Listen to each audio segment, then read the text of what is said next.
to reconvene the meeting for budget session. Okay, I'd like to reconvene the meeting here on March 27th for the budget, and afterwards the Board of Supervisors meeting. May we stand for pledge. I pledge allegiance to the flag of the United States of America and to the republic for which it stands, one nation, under God, indivisible, with liberty and justice for all. Amen.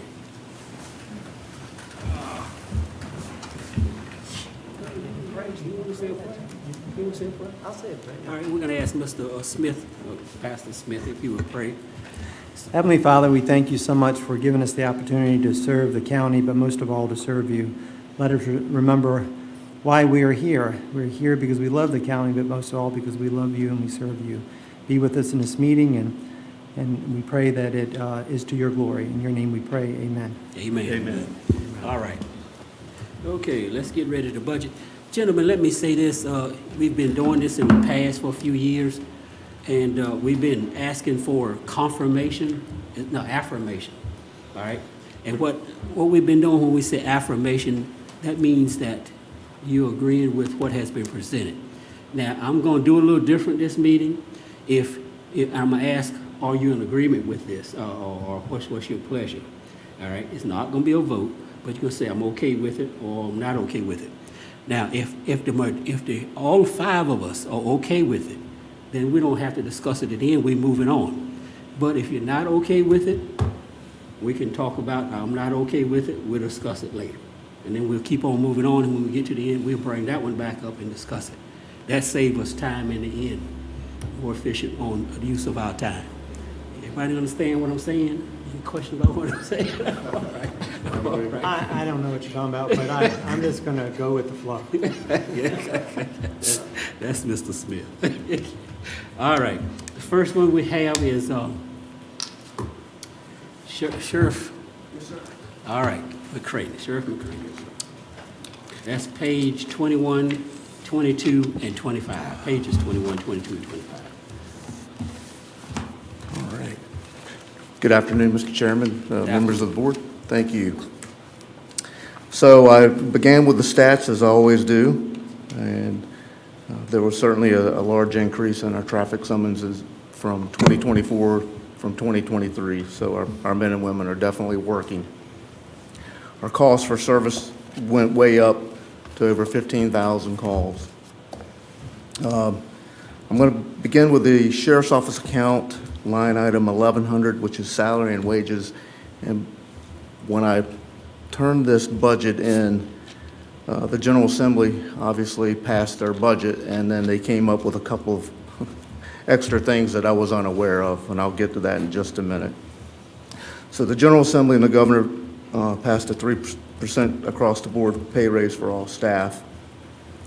They also passed a 1.5% bonus effective July 1 for county employees. And I realize this board was very generous last year, very, very generous to our staff. With that, what was approved by the General Assembly is they regraded dispatchers by 6%. We have 10 dispatchers total, 2 are only comp board, 8 are county funded. The General Assembly also stated that 6% regrade is on top of the 3% pay raise. And I realize that is a huge asking for the board. I have no idea what the comp board is going to fund. We never do. What is the current salary for those employees, and what would it be going to? So starting pay for dispatch is $40,000. Our lowest paid dispatcher is at $40,500. I believe our So we'd add 10% to that essentially? essentially, yes. I mean, for what they do, it's still a low salary.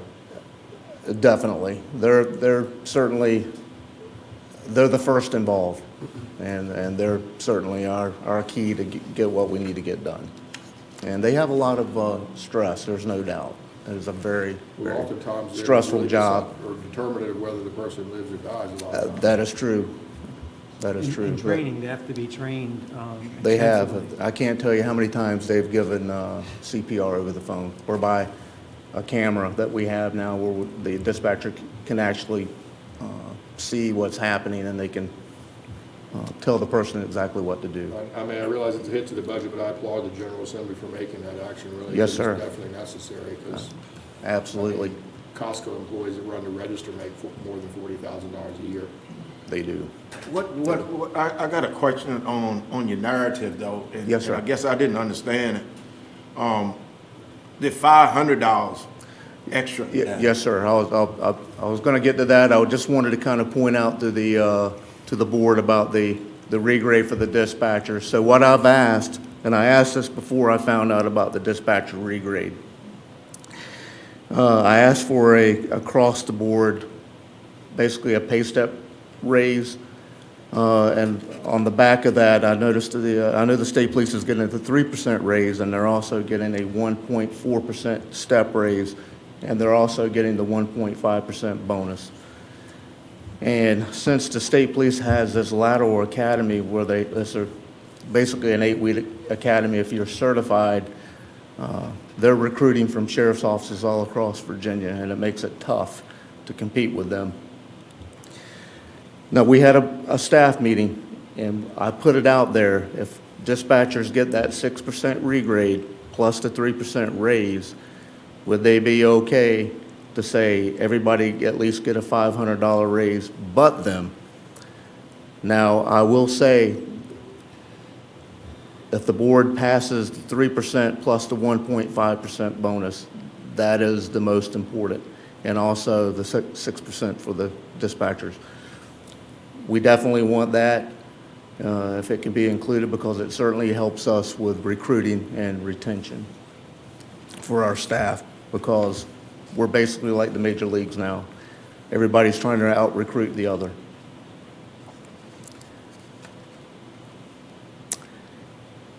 And last on that line item, and I know this is a huge ask from the board, but it would be extremely beneficial for our office if we could add an extra jail staff deputy and one extra patrol staff deputy.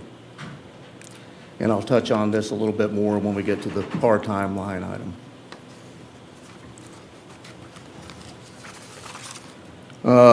Line item 1200, which is overtime. We are trending approximately 10,000 per month in overtime, and a lot of this is various circumstances such as shift extension due to an arrest or call for service. It's off-duty call-outs. It's mental health, which takes up a lot of our time. Lieutenant Haywood can attest to that. When we get a mental health person at the hospital, sometimes we have to sit with them for hours, sometimes days, before we can find a bed. Then you never know what we have to transport. I recall one time that we had to transport a mental health patient almost to the Tennessee line. That's about a 7.5-hour drive one way. That takes up a lot of overtime. So I've asked for a little increase in that. Line item 1300, which is part-time. At times, we have been short 3 full-time deputies at times this year. One resigned. One was on administrative leave for 10 weeks due to an officer-involved shooting, and we were waiting for the state police to finish the investigation to clear the deputy. And he was cleared, and I will say that that deputy is definitely a hero. He stopped that shooter. We had one deputy who was on FMLA leave for 8 weeks at the same time with a new baby. And this caused a lot of gaps in our schedule, and we had to use part-time deputies to fill the holes for patrol division. And I have to say that Malcolm Carter's been a big help. If it wasn't for him, I don't know what we would do. In the jail division, we had 2 deputies who were out at the same time. One got hurt tearing his rotator cuff during a fight with an inmate, and he's still out. And I think he's on workers' comp until May. Hopefully we'll have him back. The other deputy had a severe personal issue, and he was out for 8 to 9 weeks as he sought help. And this caused staffing shortages within the jail, and I know that Lieutenant Haywood had a lot of shuffling to do. So I'm asking for a small increase for the part-time. You know, we have court quite a bit. We have 2 part-time dispatchers who we use when we have gaps in the schedule due to sickness or vacations. And I will certainly try to monitor that category very closely, and I've put a memo to please try to monitor the part-time as much as we can. But hopefully, if we were able to get extra staff, we could cut back on that. But I will say this, I would rather the board support the folks that we have than those that we don't have. So if we can, my motto is take care of the folks that you have right now. Line item 5210, which is postage, I'm just asking for a small increase. Line item 5540, which is convention and education. Many of the classes that are offered at the academy come with a cost to pay for an outside instructor, and I've included that and showed the board what some of the costs are. Some of these courses, for instance, is internal investigations, which we do need staff trained for. The costs for conferences such as the Forensics and Sheriff's Conference have both gone up. The Forensics Conference allows our detectives to stay current on new DNA investigative techniques, and the Sheriff's Conference allows staff to have FaceTime with the governor, lieutenant governor, and the attorney general. And we do have FaceTime with them, which really is really great for us. Line item 5699. Our academy dues have gone up to $33,400. And we also pay the Community Services Board $10,000 per year for their services. Line item 5810, I'm asking for a $2,000 increase. And fuel, line item 6008.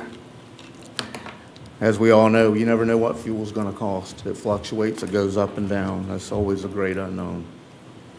Line item 6011, I'm asking for a small increase in uniforms and equipment, which keep going up. We went to a conference. We've found a uniform that costs a little bit more, but it's also more heavy duty. We feel if we go to that uniform that it'll last longer. At least that's what we're told. We've kind of given a couple of deputies a trial basis to try it. They like it. It's more comfortable. It's cooler. And it's more user and worker friendly. Line item 6014, I'm asking for a small increase there. Line item 8205, which is motor vehicles, asking for a $10,000 increase due to the rising cost of the Ford Explorer. And who knows how much that's going to go up. And last but not least is the line item 8207, which is computer equipment. And I asked Lieutenant Haywood to include some of the contracts and other various work orders that we have with Magna 5.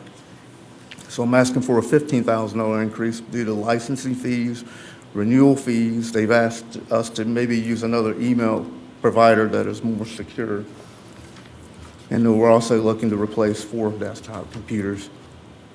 The jail account, 33,100. I didn't ask for an increase after speaking with Lieutenant Haywood.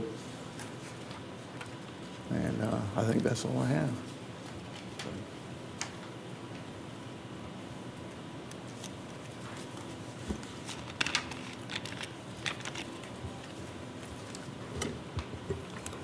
Patrick, when we met with the Attorney General, I think I asked, or I think I heard that at the state level that it's roughly one deputy for, is it 11,500? Is that the number? Something like that, yes. So what is their deputy to citizen ratio?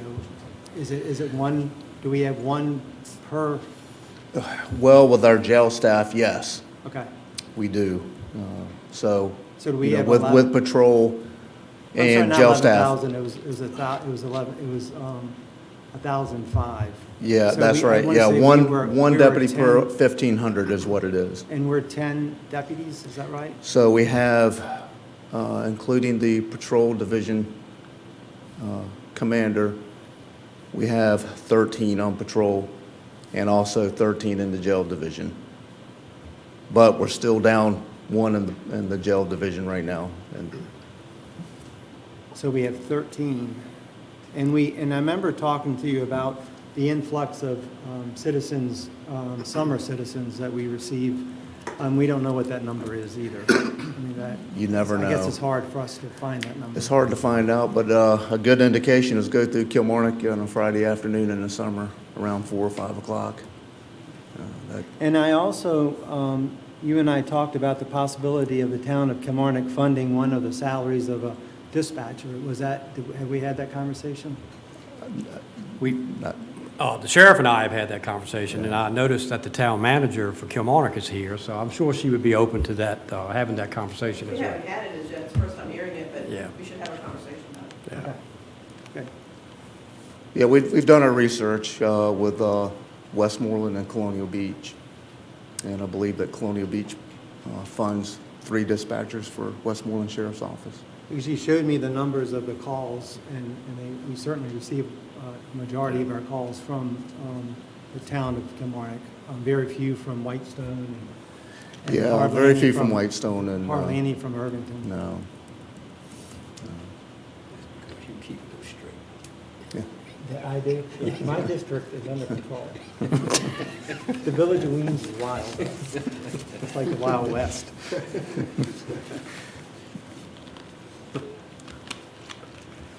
With solar projects. Yeah. Okay. Any questions? Oh, you finished? Yes, sir, I'm finished. Oh, okay. All right, any questions, gentlemen? I don't have any other questions. You have any more? Any questions, Mr. Geese? No, sir. All right. All right, well, thank you, sir. Thank you. Appreciate it. Thank you very much. All right, Lieutenant. Okay,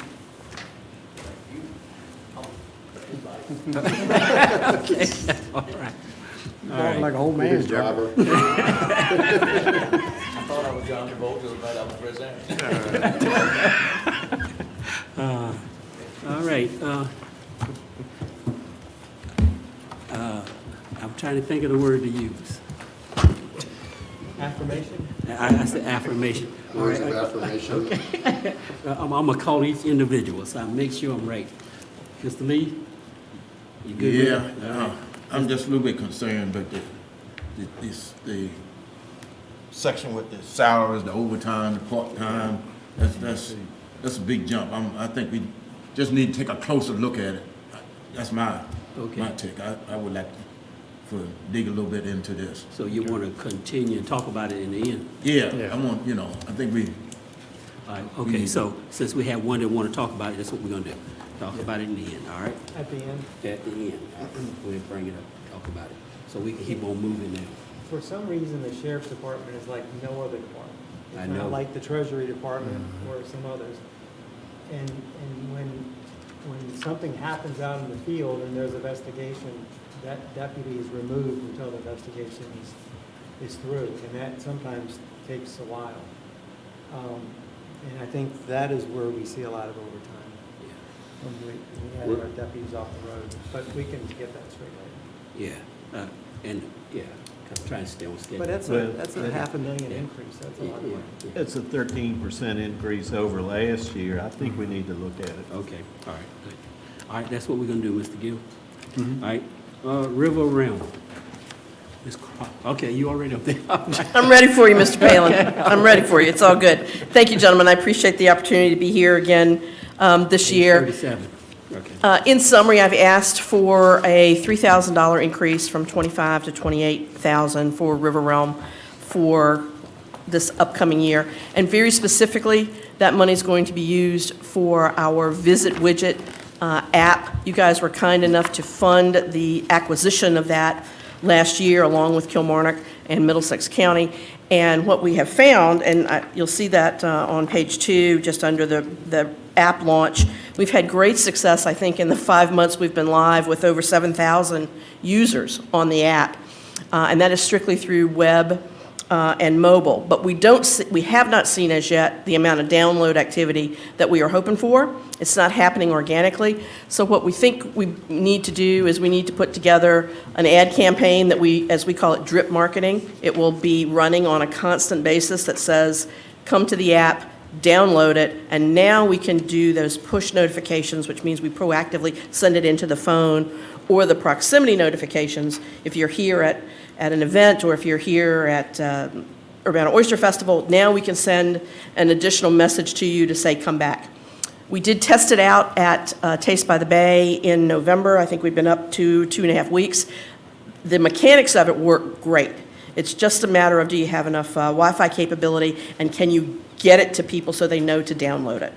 So our goal moving forward in the next 12 months, amongst everything else we got going on, is very specifically to push the app, because we know we can put travel itineraries on there, we can put ads on there, we can do a lot of showcasing.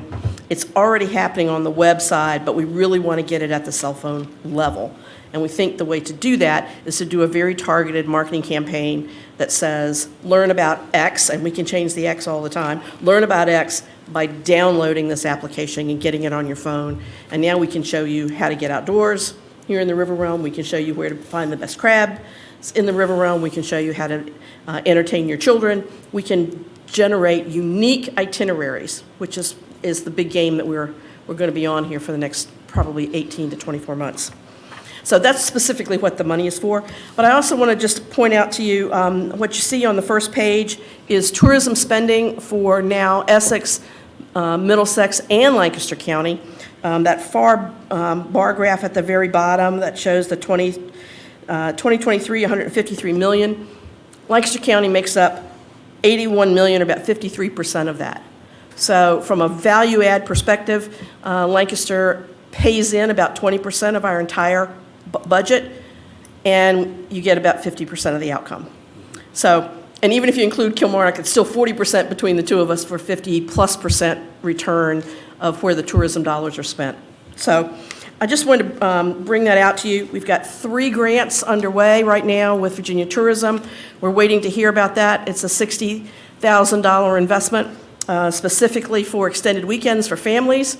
We're going to target families for moderate budget-friendly activity. Don't know how the fall is going to go, but we think that budget-friendly is going to be the best thing. We've got something called Where the Wild Things Are, which is about getting people outdoors and enjoying the nature that we have. And finally, Trail and Tide, again, which is all about trails and getting out on the waterfront. So we're really focusing on families and 2 kinds of outdoor experiences throughout the whole Rappahannock River basin. So lots going on, still got a lot of activity. Tappahannock has been an amazing partner.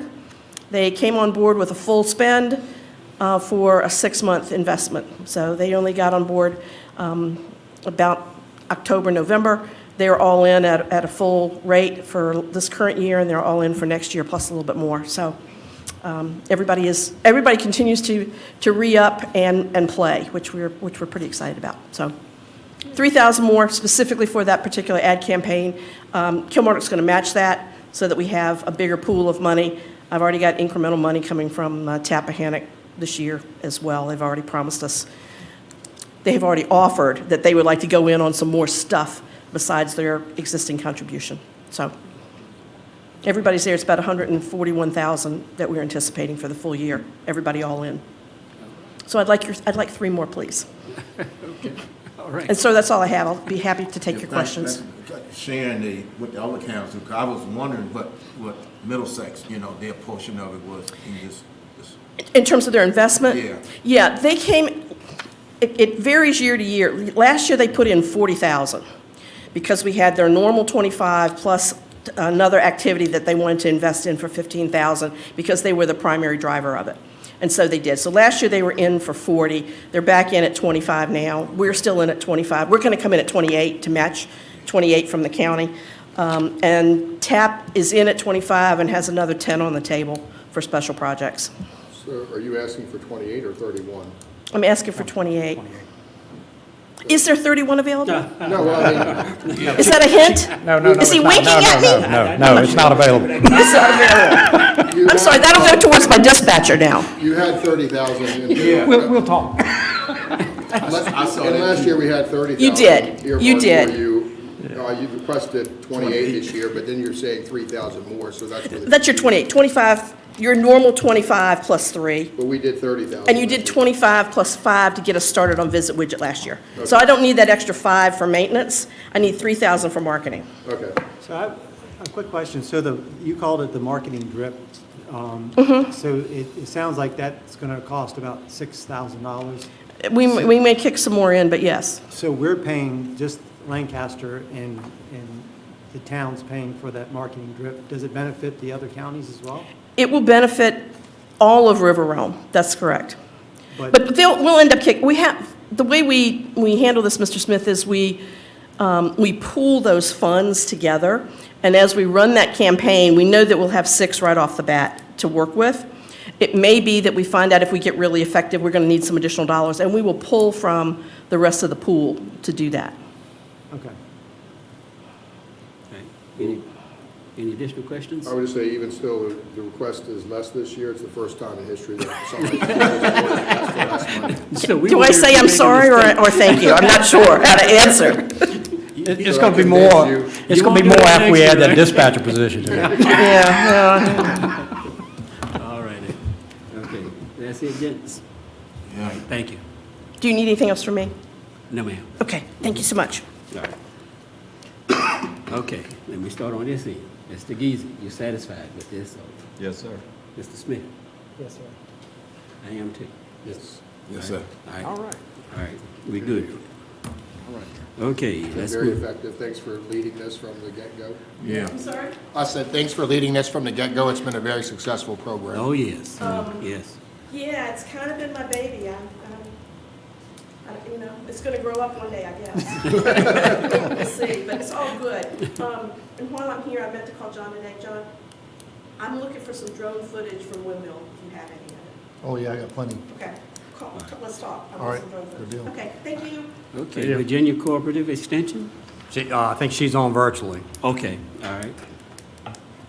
Ms. Greer, you on? Yup, I am here. Can you hear me? we hear you. All right. Hello, I'm Jasmine Greer with Virginia Cooperative Extension. And this year, our budget request is a total of $65,515. That's only an additional request this year of $1,033. And our salary changes were only a $358 increase this year. The majority of the rest is really just cost increase from vendors. I did increase our program costs by $300 because it was just supporting 4-H, and I've now been adding FCS programs, family consumer science programs, and so I raised that a little bit just to support the additional programming, but not a whole lot changed. So if you have any questions, I'd be happy to answer them. All right, you have any questions, gentlemen? No. Okay. Okay, we don't have any questions, and thank you very much. All right, thank you. All right. Okay, gentlemen, Mr. Smith, what's your feeling? You okay? Why me first? I'm going down the line. Okay. All right, get everybody to be first. I'm good. You're good? Yes. All right, Mr. Geezy? Yeah, I'm good with that. I'm good. All right, Mr. Lee? All right. Good too, all right. Okay, Healthy Harvest Food Bank, Ms. Balderson? Oh, hi. Good.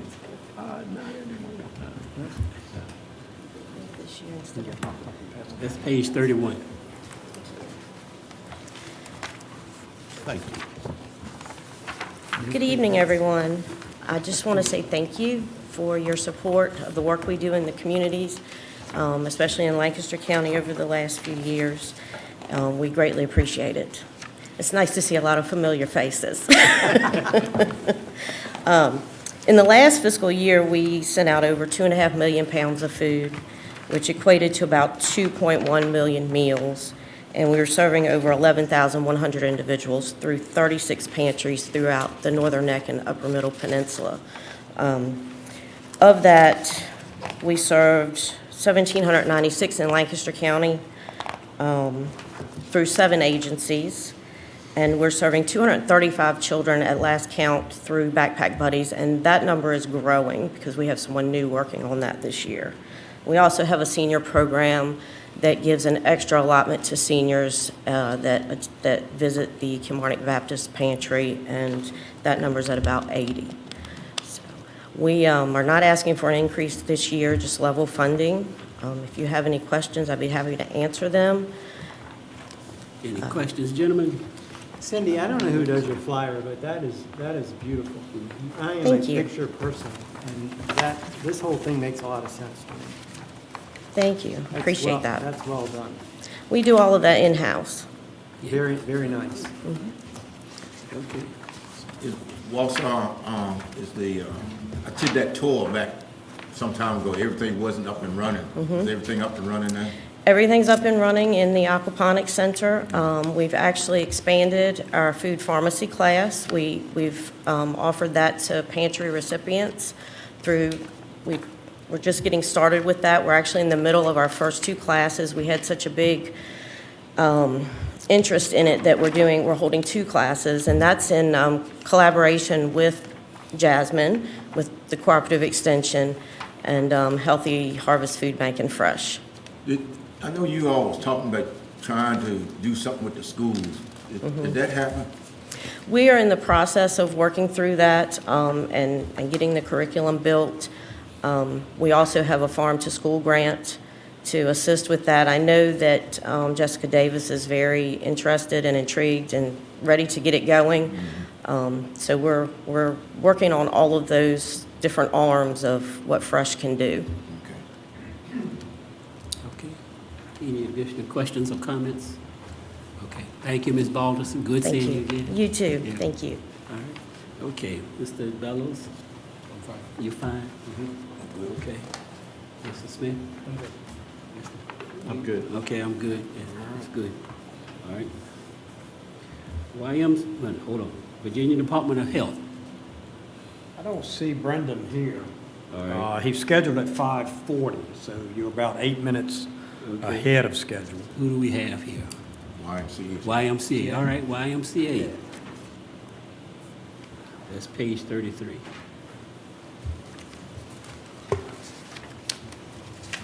It pays to come a little early, doesn't it? Yes, For everybody.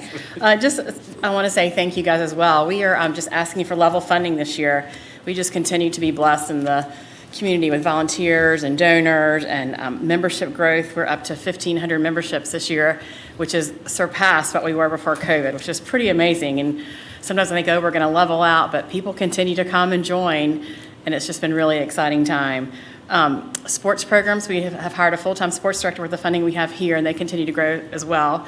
We started our first adult volleyball league last night and had 25 people show up, which is really great, ages from 18 to about 75. Very diverse group, so it was really fun. But just looking forward to another great year and just appreciate all the support you guys have given us in the past, and happy to answer any questions as well. How do you conduct that program, the sports sport program? You said 18 to 75. How's that conducted? Well, we just did an open night last night, so we had 2 nets up on either side of the court and kind of rotated people around. But, you know, some of our folks who are my age and older, they're still athletic, doing a great job as well, too. So very carefully, though. It's kind of like pickleball. If you come out to pickleball, like tonight, come out to pickleball, and you'll have high school students playing with, folks up in their 80s as well. And so everybody's just respectful, and you kind of go where your skill level is. Okay. So it's nice. All right. Mr. Bateman, do you have any questions of her? Because that was a discussion we had in that meeting about, adult activity for the school, for the county. Maybe it's something we could link up with them or? Surely, it's definitely worthy of an offline conversation. And what was that? I said, it's certainly worthy of an offline conversation Right, to talk about right. some of the plans that we may have for adult recreation. Yeah. Health and wellness, with a health and Yeah. wellness focus. I'd For love to sure. chat with you about that. Yeah, one thing we're getting ready to do is we're getting ready to start a Parkinson's program on April the 8th for folks. And so anything community health-wide or that's broader, we would love to talk about it for sure. Should I Yeah. call you, John? Or- Yeah, please. Okay, okay. Because I've been coordinating with some of the health and wellness businesses in the Yeah. county. Yeah, So coordinating with you would be welcome. that'd be wonderful. That'd be great. Thank you. Thank you. All right. Thank you, Mr. Ms. Bateman. Bateman. All Any other comments, questions, gentlemen?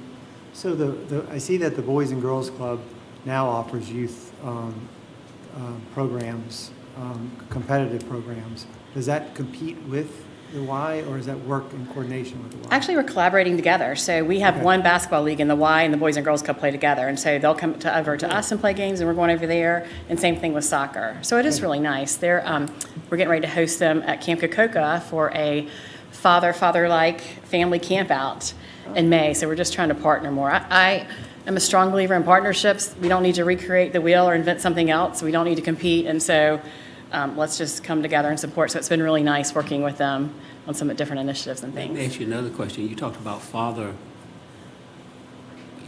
father children or father son? It's father-children, or it's father or father-like figure, coming out to camp. And they received a grant working with social services. And so we're going to provide the activities at Camp Cocoa, and they'll bring folks out there, and they're going to give them camping equipment with the hope that they're going to stay in tents and things. But we'll also have cabins available just in case. You might want to discuss with Dr. Henderson, Department of Social Services head. Okay. All right, because I think she's running a father, but it's a father-son, but I don't know how that might work together. You might want to talk with her. That's where the funding's coming from. Oh, that's where the money's yes, coming yeah, from. yes, Okay. through the Boys and Girls Club from Okay. them. So that's where it's Good, coming good. from. But All right, good. they were looking for an outside area, and we were like, well, come to camp. We've got a beautiful location. We're right here. Okay. So we're excited about that as well. Good. All right, Yeah, thank it's been you. good. Oh, thank you, yeah. Any other questions, comments? Well, you mentioned having a Board of Supervisors volleyball team. Yes, come on over. Or pickleball. We'll teach you how to play pickleball. Yeah. Basketball. Come on He over. likes to be able to pick me up off the floor. Well, Bill, I thought there was a class in here they're showing that you were leading was ripped. There you go. That's a terrible name for a class, isn't it? Ripped. I mean, who wants to come to that? He used to say like, That's me. oh man. This board likes to have fun. That's good. That's what it's all about. All right. Well, thank you. All right. Thanks. Y'all have a good night, and I'll be in All right, touch. good night. Thank you. All right. Mr. Paler, what do you think of this? I'm good. I'm good. All right. All right, everybody's good. All right. Okay, the next one is Middle Peninsula Northern Neck. They're here. Who's here? No, I don't see anyone from the CSB. Anybody online? Mm-mm. All right, then let's go back and, look You like we're sitting here. up there. Yeah, we can go back in and talk about sheriff's budget. Is that, Well, I mean, you got Olivia here, you can. Oh. She's got a spot number 10. number 10? She can come up and speak while we, That sounds good. let me check to see who else may be All right, out. planning and land use, Miss Oliver. Deny. I'm scared now. Miss Hall, Miss Olivia Hall, okay? He got your attention, didn't he? Thank you, Mr. Chairman and members of the board. Page 34. My total budget request for the Department of Planning and Land Use is $27,226, which is an increase of $5,326 over our FY25 budget. This increase is requested for line item number 5540 for conference and education for Planning Commission members and staff. We are also requesting an increase to line item 6001 for a professional GIS license, which will be used for editing purposes and allowing staff to create maps for planning and visual aids. Thank you. All right, any questions, gentlemen?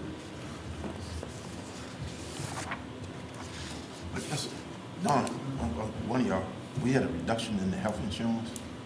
Remember,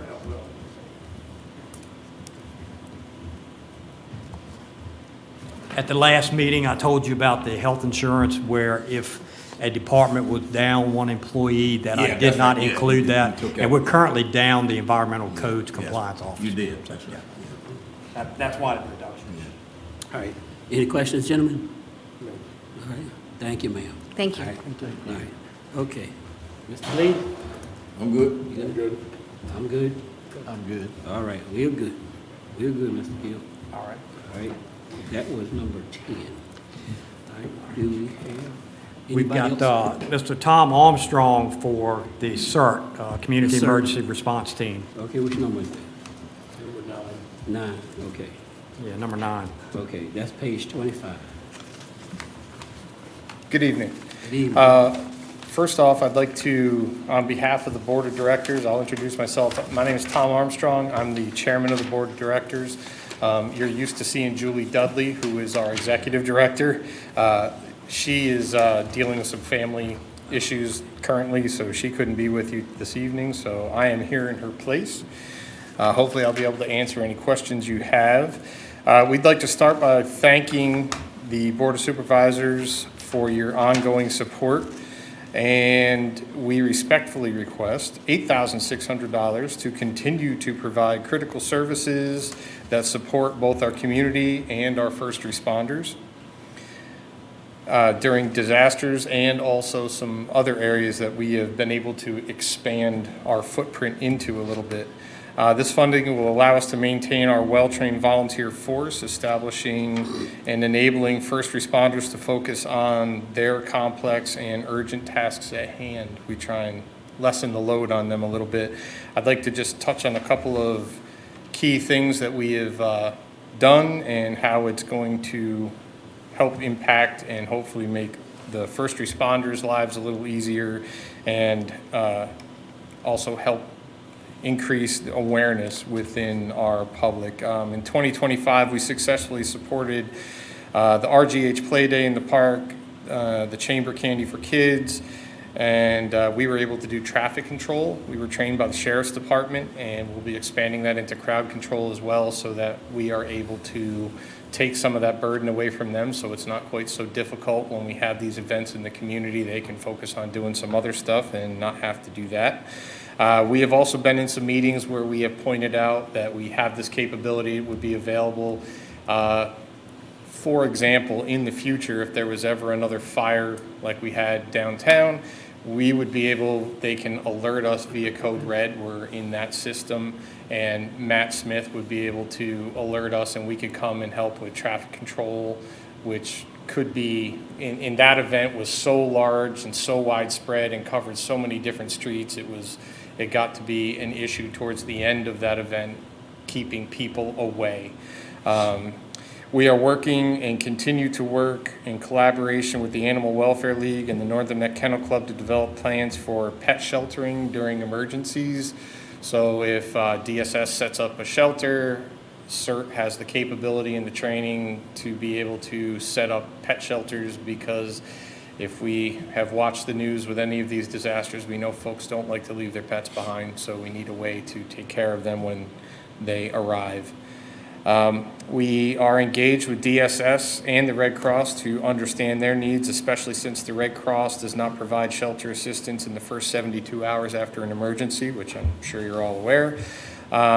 We have partnered with some churches to establish some transitional sheltering options, which hopefully would allow, in the need for, if we had to use the school for a shelter temporarily, with the churches we have and the work we're doing with them and getting them to come on board, it would help us transition the school back to getting kids back to school and not having to be stuck as a shelter.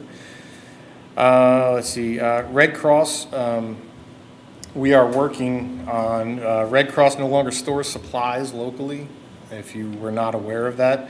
CERT is preparing to ensure that we have water available and basic foodstuffs, so that if there is a need, before we can get the Red Cross all the way in here with whatever they can bring, we can at least have an initial supply, an initial onset. We have secured blankets. That's part of the funding that we used from last year. We bought blankets, and we have provided a bunch of them to law enforcement and other emergency services, the rescue squads and fire departments, to use when they're out on an emergency if needed. We continue to plan and train. We have a full-scale search and rescue exercise planned for later this year, which part of that funding will be invested for. We'll be using community members to serve as our victims. This has a twofold purpose. We use that as a recruiting event, so we try and get folks to come out and be the victims, and they see the work that we do, and we've had pretty good luck recruiting some folks into our fold, showing them what it is that we do. The one we have planned for this year is going to be more of a building search and rescue scenario, like after a disaster has happened, tornado, hurricane, whatever, what have you.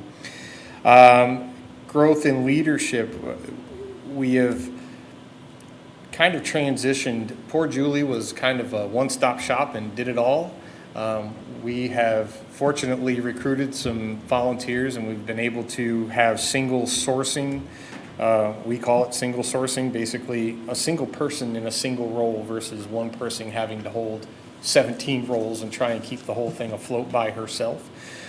We have a chairman of the board, we have a fully functioning board, we have an executive director, which is Julie, we have a program manager, and we have fully trained and certified training staff that we're working on, all of which are volunteers. We are strengthened partnerships with organizations like Triad, and this year we started to provide some disaster preparedness training for seniors through the Triad group, and we look to expand that with them in this year.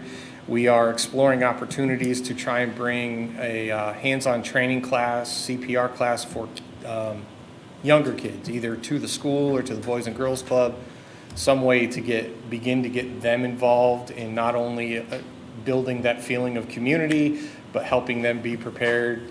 You know, we all love the stories of the 5-year-old who figured out how to call 911 and help mom and all that kind of thing. We just want to help bring that closer here. And although Lancaster County did not experience a major storm hurricane hit in 2025, we did remain prepared. And it wasn't far away. We know Helene really whacked the other side of the state, and we continue to send our members to training, and we stand available for other jurisdictions if needed. I know you hear about the Aries folks from Matt, that the emergency radio operator folks that we have, they work with us a lot, but they work with Matt, and some of those folks actually were offered to go out to the western part of the state and help with radio communications because some of their infrastructure was so damaged. Despite the loss of several members due to relocating or passing, we have managed to recruit a bunch of folks and have gotten them trained, fully CERT qualified, and they are ready to be deployed with us should a disaster or some way to serve the community occur. And to close, this funding will ensure our continued ability to serve the Lancaster County efficiently and effectively, assisting our first responders and strengthening our community's resilience. We appreciate your time and your consideration. Julie did want me to pass along that report detailing fiscal year 25's expenditures will be provided as soon as it's done being processed. Our budget year runs till December, so we're in the middle of filing taxes and doing all those finalized things. So as soon as that is done, you guys will receive a copy of all of that. And we thank you for your ongoing support, and we're certainly happy to be here as an asset for the first responders and for the county. And if there are any questions, I can try really hard to answer. You have any questions? Thank you. Yes, sir. I just have a brief comment to Don. In the budget, it looks like this is new funding, but it's not like, because there was nothing under the approved for 20. It was, Did something that was just reassigned or realigned in the line items? let me see where that, 16, page 25. page 25. Let me see. Yeah. It's just blank and Yeah. 24. Is that Actually- a typo, or is it just No, actually, realignment of lines? Is it a grant? no, yeah, see, in '24, Matt had the CERT program under EMS. And in '25, the CERT program went individual and made a request. So that's why it wasn't there in '24. So I guess that kind of plays into my second question. Is that why y'all have separate insurance now instead of using the county's umbrella policy? That's part of that, yes. Yeah, that's, There was also a cert line under 32307, but there's nothing on it. that was the EMS, Gotcha. when it was under the EMS. All right. Any additional questions?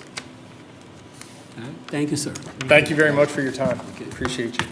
All right. Mr. Lee, what's your pleasure? I'm good. You good, Mr. Bellis? I'm good. Mr. Smith, good? Yes, sir. Everybody's good. All right. So, let's see. Is the Virginia Department of Health here? No, we'll address that one last. I just got an email from Brendan. So let's go ahead with, Dr. Kennedy and yeah. Ms. Thompson. Yeah, RCC is here, so let's, And I believe the CSB Behavioral Health that's is here back as there, well. okay. So, yeah. And I don't know who that lady right there is. Good evening, everybody. I have to bring her with me. It's just part of the job. I'm sorry. No, I just bought you dinner, though. First off, we do thank you very much for your appointee, Cassie Thompson. She's currently serving as the vice chair of the local board and represents your county very well. Our budget request is flat at $7,994. We appreciate the continued support. Page 32. So mainly what I wanted to tell you is a little bit about what we have going on and some of it, how it impacts Lancaster County. So very pleased that we opened in August a new welding facility in New Kent. And I know you're wondering, why am I bringing that up? But that allowed us to increase our dual enrollment offerings for high school students. And so some of the students that had been coming to us at the Glens campus went to New Kent. So that included King and Queen County, Middlesex County. So that allowed us to open more spots at the Glens campus, and we now have Lancaster students being bused for welding at Glens. So that was part of the intent. We're able to serve more people. On the Glens campus, we have finalizing the plans with the state for diesel and welding building. That will increase our capacity even more for welding. And diesel mechanics is currently a part-time evening program, and we'll be looking at dual enrollment opportunities for that as well. And so that is, it is designed, it was with the Department of Engineering and Buildings. I'm going to have to tell you things that you know dealing with the state. And it has been returned, and our architects are working on their comments. That will also allow us to relocate welding, and in that space we'll be able to make HVAC a full-time program. That's evening only as well right now, and so we're excited about that, looking at that for dual enrollment as well as other opportunities. And we are also, we have a kickoff meeting tomorrow to discuss renovating what is currently our testing center. We are able to move our testing center to a smaller space, and we'll be renovating that for residential electrical. So those are some programs we're working on. We're looking at adding marine electrical at our New Kent site next to our welding lab. We've received some funding for that. We've received funding to renovate the electrical lab as well. Our biggest project that gets the most splash is our health sciences facility that will be located in Warsaw. This is project, the last estimate was $7.2 million. Of course, we won't know really until the bids come in. But we did receive over $5 million from the Economic Development Administration. And I'm crossing my fingers and saying extra prayers every evening that federal funding remains untouched. And we were required to match that with $1.2 million, which we have already completed. And we just had our latest gift was yesterday from a foundation located in Lancaster County for $500,000. Wow. So we have raised a little over $7.1 million for this building. It'll be just under 10,000 square feet, designed to be added onto. We'll have nursing, our diagnostic medical sonography program. We do echocardiogram, so if you've ever had an echo, that's what we're training to do. That was at a request of VCU Tappahannock.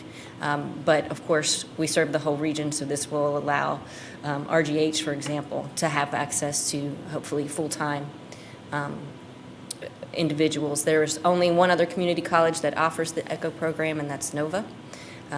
And there's some private hospital programs, but meeting a great need, no one else in our region, and we'll be adding other modalities, likely vascular ultrasound in the future. We're working on accreditation from that program right now, but I'm always like to tell the story. Our first graduates completed in December, and we had several students get jobs, but one of them got a job that came with a $25,000 signing bonus. So not bad for a year and a half of work. So that we'll have that lab in there, nursing lab. That The sonography lab has been named by the Verlander Foundation.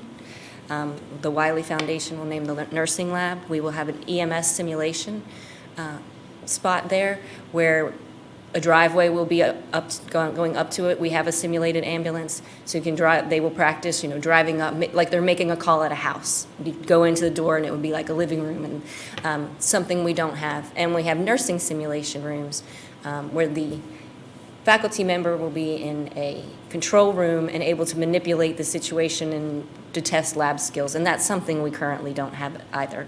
And so that. We are scheduled right now to break ground in July, that we are doing that on our property owned by our educational foundation. It's adjacent to the Chin House, though, so the parking lots will connect, and but by doing that, we do not have to go through the state. So that project is moved along a whole lot faster. So those are a couple of things we have that we're working on. Our enrollment is up in both our credit and our credential programs. We're compared to where we were last spring, and in credit we're up close to 5%, and in our credential programs we're up, again, point in time, up about 22%. So I'm happy to answer any questions you might have. Would you update this board on what's going on with the Kilmarnock site? Oh, Sure, yeah. sure. So we have a few classes, I was asked this yesterday as well. We have a few classes that do take place there. We've just had trouble getting classes to make at that location. We offer medication aid and CNA, and we do Pearson View testing. So there's always folks in the building. We just had a meeting there with folks from the community. We had like 4 requests this week to use our big classroom. That's the first one on the left when you walk in. And we have several people based there because we have more people than we have offices, so we have several people based there. So we continue to try to evolve that space so that, but we're in it for the long haul. Okay. As far as classes that you offer there, do you really offer classes there, or is everybody going to either Glens or Warsaw? No, the medication aid is held there, CNA is held there. We have a lab that's approved by the Board of Nursing, so those are definite. And we do a lot of short-term, 1-day, 2-day classes, Serve Safe, which is what you need in the food industry.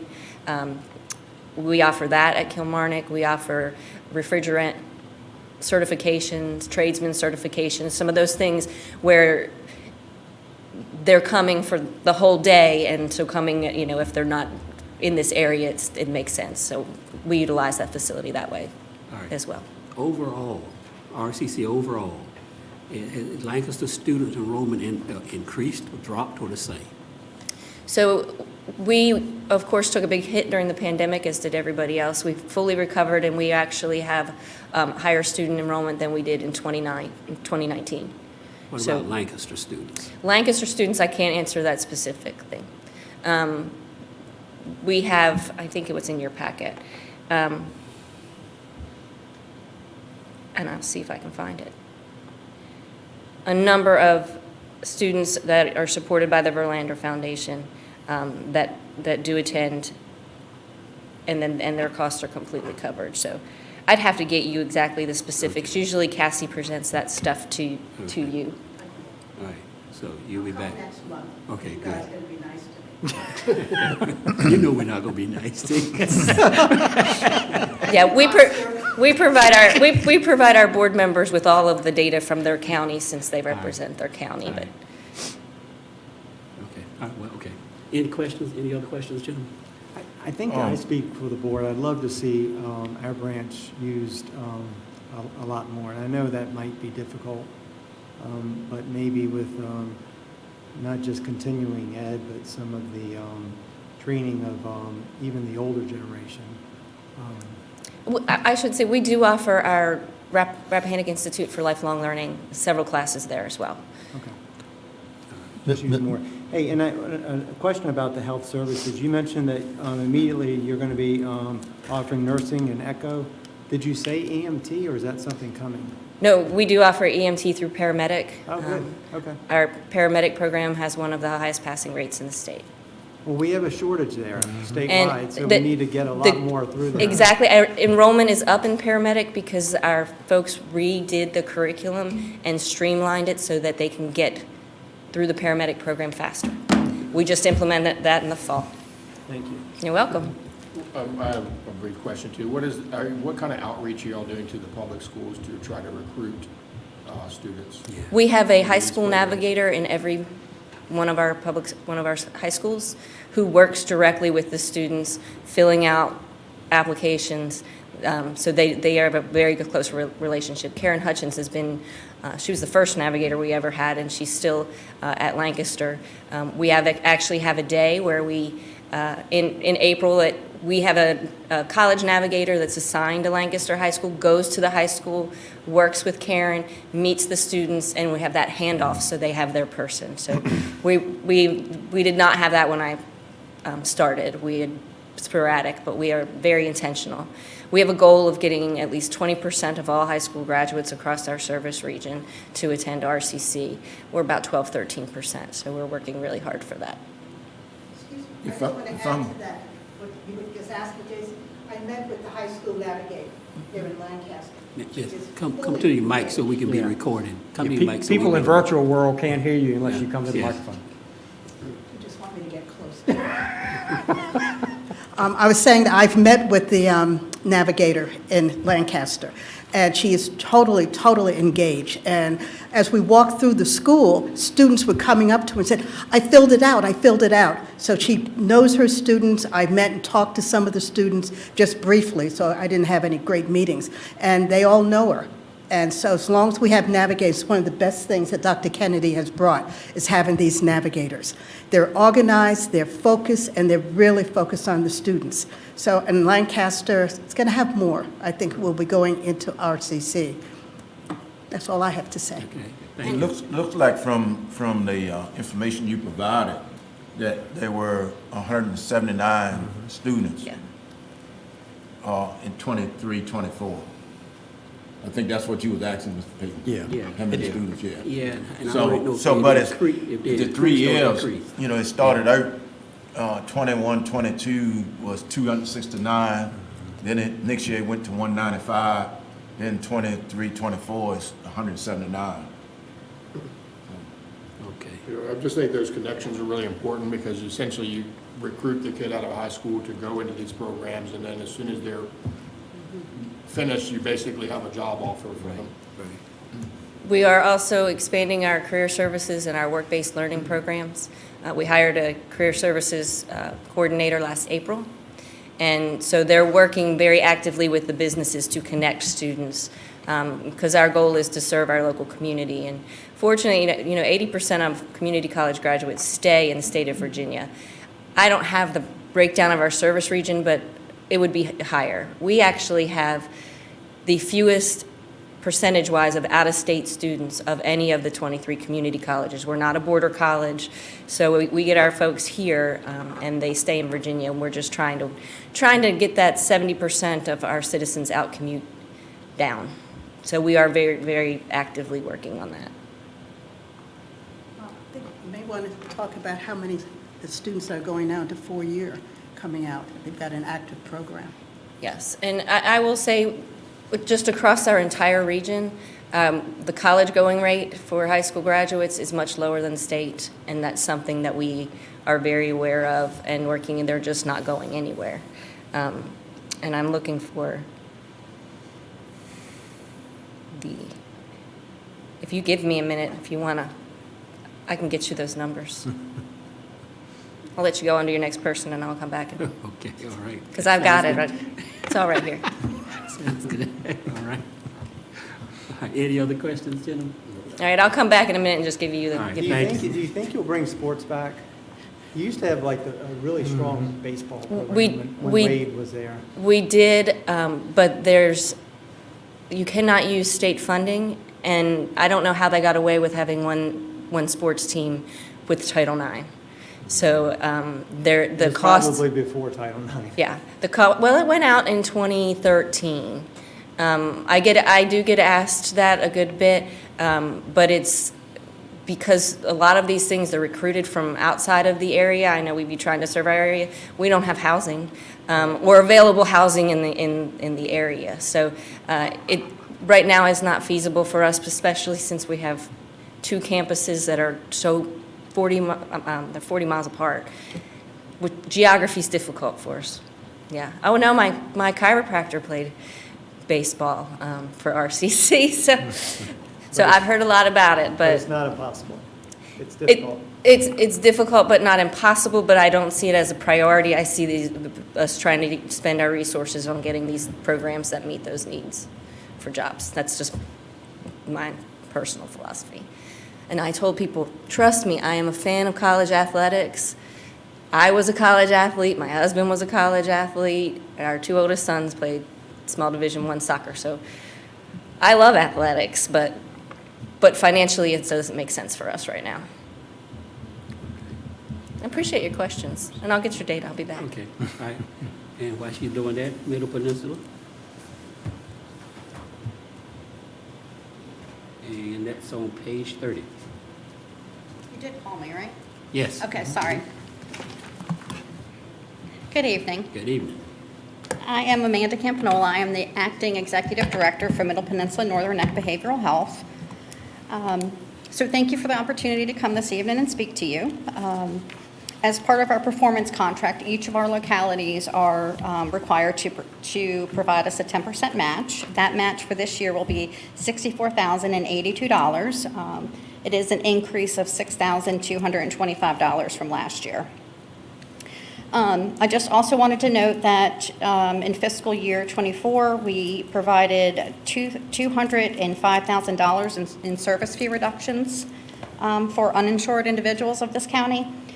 We provided services to 289 individuals for behavioral health and developmental services, and an additional 172 individuals participated in our prevention and recovery services. As an employer, our wage impact for the county is $1.2 million. So we are highly invested in employing from this county also. And I just wanted to tell you for our youth and family school programs, we have a school-based counselor there 1 day a week at our elementary school here. And we also have just started, as of today, holding substance use psychoeducational groups at the high school virtually. So those are two new programs that we have in the county. And how does a kid sign up for that? Is that part of the curriculum? Or do they have to voluntarily sign up for that? Yeah, they voluntarily sign up for that, yes. Is it a credit or? No, Okay. no. That's just anybody who wants, some education on substance use and support. Thank you. They can participate, so, yeah, we're excited about that. Any questions you gentlemen have? Any questions, gentlemen? No? Questions, all right, thank you. Thank you. You guys have a good evening. All right. All right, Mr. Geesey? I'm okay. You okay? Mr. Smith? Okay, I'm okay. Okay, all right, everybody's okay. All right. You need a minute or two more? Okay. It's a huge backload that I'm having to find out. Oh, okay. I got an email from Brendan Riverbark, the director of the Virginia Department of Health. He had an emergency at home, and he's not going to be able to make it. But if you look at the attachment on your agenda, there is a slight increase in the Health Department request this year. The Health Department has state code ties to funding. Not a whole lot we can do about it. If we decided not to fund the health district, the county would have to provide a health district on its own for our county residents. So the one-page summary that he provided shows FY25 funding versus FY26. And you can, if you've had a chance to look at that, or if not, maybe you could look at it right now. There is a slight reduction in salaries from FY25 to FY26, slight increase in total professional and contracted services, slight increase in total supplies due to pharmaceutical drugs, and a slight increase in miscellaneous operating costs. overall total expenses for FY '26 is down about 5,000 versus FY '25. It's, as I said, it's pretty, it has state code ties, so it's Okay. really not a whole lot we can do about that. Gentlemen, you have any questions? All right, all right, all right. What's your pleasure? Mr. Geezy?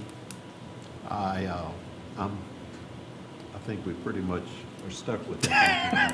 Mr. Smith? You have my affirmation. Okay. I don't think we should start our own department. Mr. Lee? Okay, we good, we good. Sounds cheap. We say we can't do anything about it. All right, so let's see. That's it. That's it for the budget session. Yeah. I mean, your regular meeting will begin at 7. Your next budget work session will be April 10th, Thursday, April 10th at 5 p.m. And then at 7 p.m. that night, you will adopt a school budget, because you'll have the school budget public hearing tonight, but you cannot adopt it tonight because state code requires that you have to wait at least 7 days between the public hearing and the adoption date. So you had previously scheduled April 10th at 7 p.m. as the date for adoption of the school budget. And in the past, we've held another budget work session at 5 o'clock to go through some of these items that have been carried forward, and to also talk about the capital improvement budget a little bit on April the 10th. All right, Dr. Kennedy? Just a couple things to share with you. I said 12 to 13% of all graduates, 14% is the last number, 14% of your high school graduates came to RCC. But 46, in all Virginia colleges, 46% of those from Lancaster County that attend a Virginia college come to RCC. There's 4 counties that are a little bit higher than that, but there's the other 7 that are below that. He was right, 179 actual students, and we had 20, I lost my number. Is that it? 27 graduates in 23. That's not including workforce credentials, this is credit. So remember that that's where we're growing the most. So it's a few numbers for you. She'll provide a more comprehensive report when she goes through there. The information you shared with us already, the only thing that's concerning, I guess, is the numbers are trending down. Correct. I do want to, but the number, especially in your county, the number of young adults, which are defined by us as 25 to 44, has declined sharply. And you all know your average age in the last report we had was 57 of your residents, and that's not our demographic. So there's also what they call the enrollment cliff. High school, the birth rate, we're hitting the point where it's such a drop-off that it's something we're preparing for in those traditional age students. So you do need to keep that in mind. We have less to choose from. We do. Yeah, that's right. Yeah. You may get more if you offer sports. Excuse that, say You that? may get more of our students if you offer sports. Just throwing that out. If you can find me a major funder, we can talk about it. But I can't, I'd have to charge student fees in order to pay for that. So, Thank you, Dr. thank you. Thank you. Thank you. Sorry, she's coming back.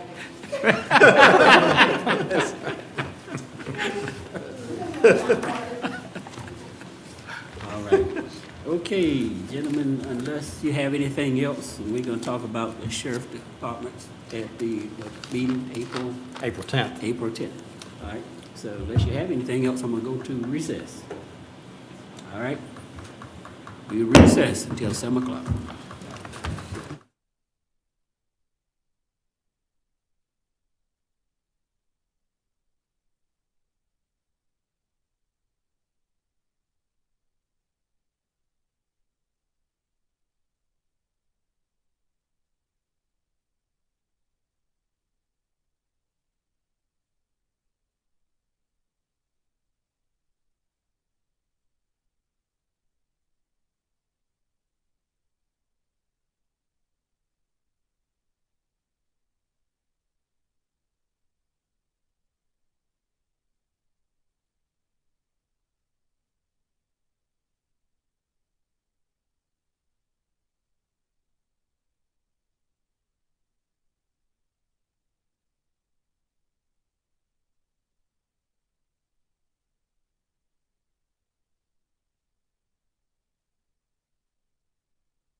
The meeting back to order, and we're going to start with public input session.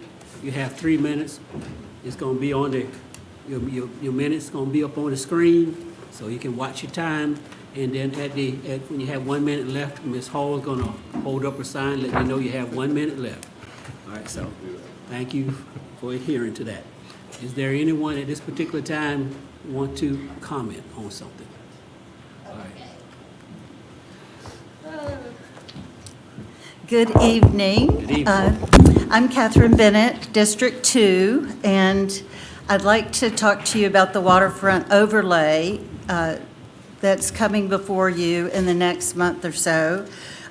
This change would allow building lots on properties that are currently required to have 2 acres.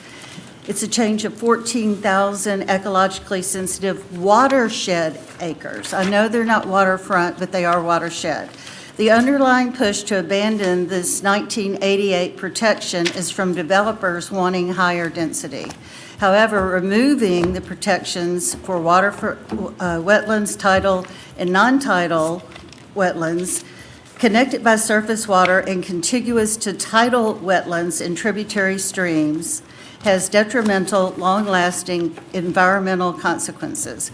There is a win-win choice to facilitate an increase in higher density affordable housing in the waterfront overlay, and that is to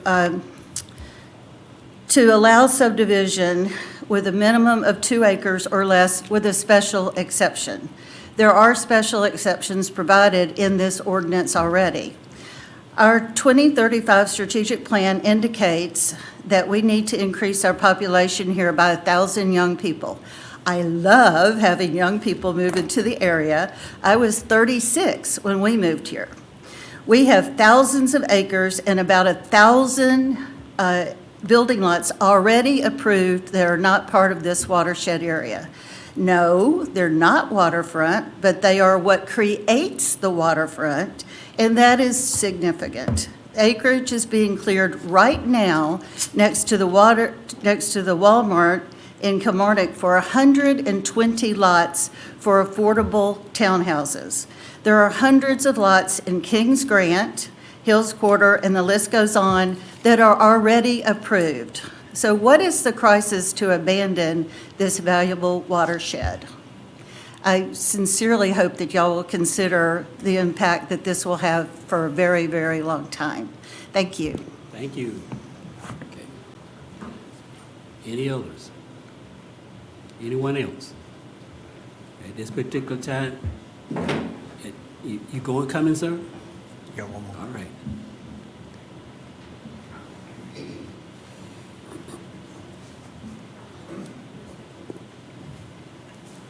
My name's Timothy Tate from Kilmarnock. I'm here representing Dana Crowley. He gave a presentation at the last board meeting about changing the ordinance for use of rifles.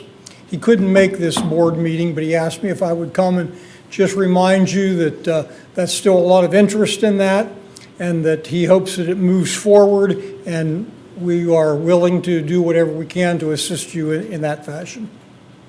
Thank you very much. Thank you. Anyone else? Anyone online?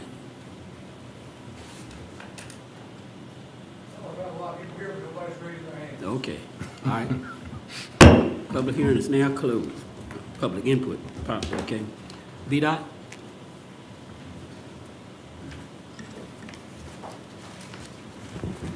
Good evening. It's good to be with you all this evening. We have been busy. We've done shoulder repairs on Calvary and Lawler Lane. We did some on Fox Hill Drive, as well as Dogwood Lane, Lee Road, and Kenmore Avenue. We've removed brush on Kinlock Avenue, Lawler, and Fox Hill Drive, as well as Gaskins and Greentown. We did some surface treatment patching throughout the county. We also picked up all the litter that you all helped us with. We appreciate your cooperation on that. We patched potholes countywide and addressed work orders countywide. Upcoming, we have more brush to remove in Whitestone, And then we have some more patching to do countywide. We have a drainage improvement in Fleets Bay, and we still need to clean the sidewalks in Lively, as well as keep up with work orders. The pavement schedule is underway. The surface treatment schedule started this week. The Cape Seal schedule will start on April 7th. And those Cape Seal routes, remember, that's a two-phase mobilization. First time a contractor comes in, he does more like a surface treatment with a double seal.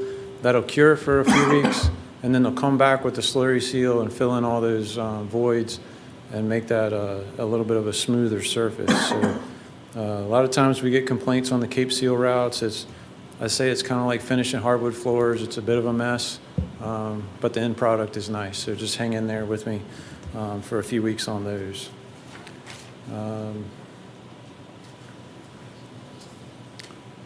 I did see the Route 3 paved shoulder work. That bid came back yesterday, so I believe that's moving towards award. We got a good price on that. The structure and bridge stuff, Camps Prong, that project there on Route 3 outside of Kilmarnock, those lane closures will go up on April 9th. Be a press release that comes out next week on that. But the right lane in that 4-lane section on the west side of Kilmarnock there at Camps Prong, the right lane will be closed in both directions starting April 9th. And I believe that's planned until November.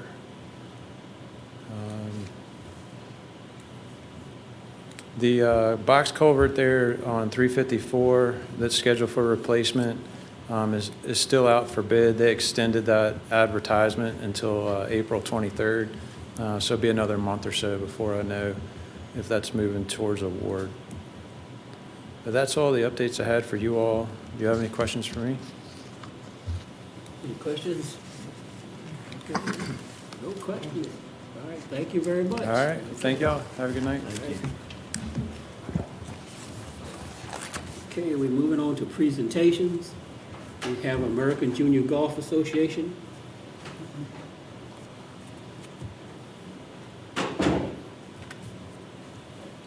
Good evening. Good evening. Good evening. My name is Steve Mathiasen. I'm the chair of the committee at Indian Creek that is bringing the American Junior Golf Association tournament to our area. Thanks for the opportunity to share the information that I'm about to deliver. I'm really excited about this tournament because the impact it'll have on our community. So the first thing I want to do is share with you what the American Junior Golf Association is all about and then the impact it'll have on our community.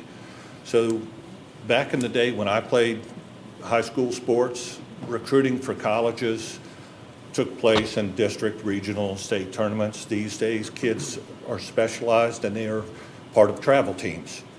So whether or not it's basketball, soccer, what have you, the athletes, high school athletes now travel around different states in order to compete with other players of their level and have access to better coaching. The American Junior Golf Association is just that for golf in the United States. All of the top players you can think of, Tiger Woods, Phil Mickelson, Lexi Thompson, Jordan Spieth, all of them have come through the AJGA. So we have a new pro at Indian Creek, a young man who has been part of these tournaments in the past and wanted to bring one here. And came to me and a handful of other people asking if we could help get this approved at Indian Creek. We were successful. And so the tournament is coming in June, June 26th, or June 22nd through June 26th. It will bring upwards of 90 players from around the country of the best 12 to 15-year-old golfers in the country to Indian Creek to compete. They're 12 to 15 years old, so they can't drive here. They're coming with a parent, or maybe two parents, maybe siblings. So they need places to stay. They need to go out and eat. They're going to be here to shop. They're going to be here to maybe go to Christ Church and see some history.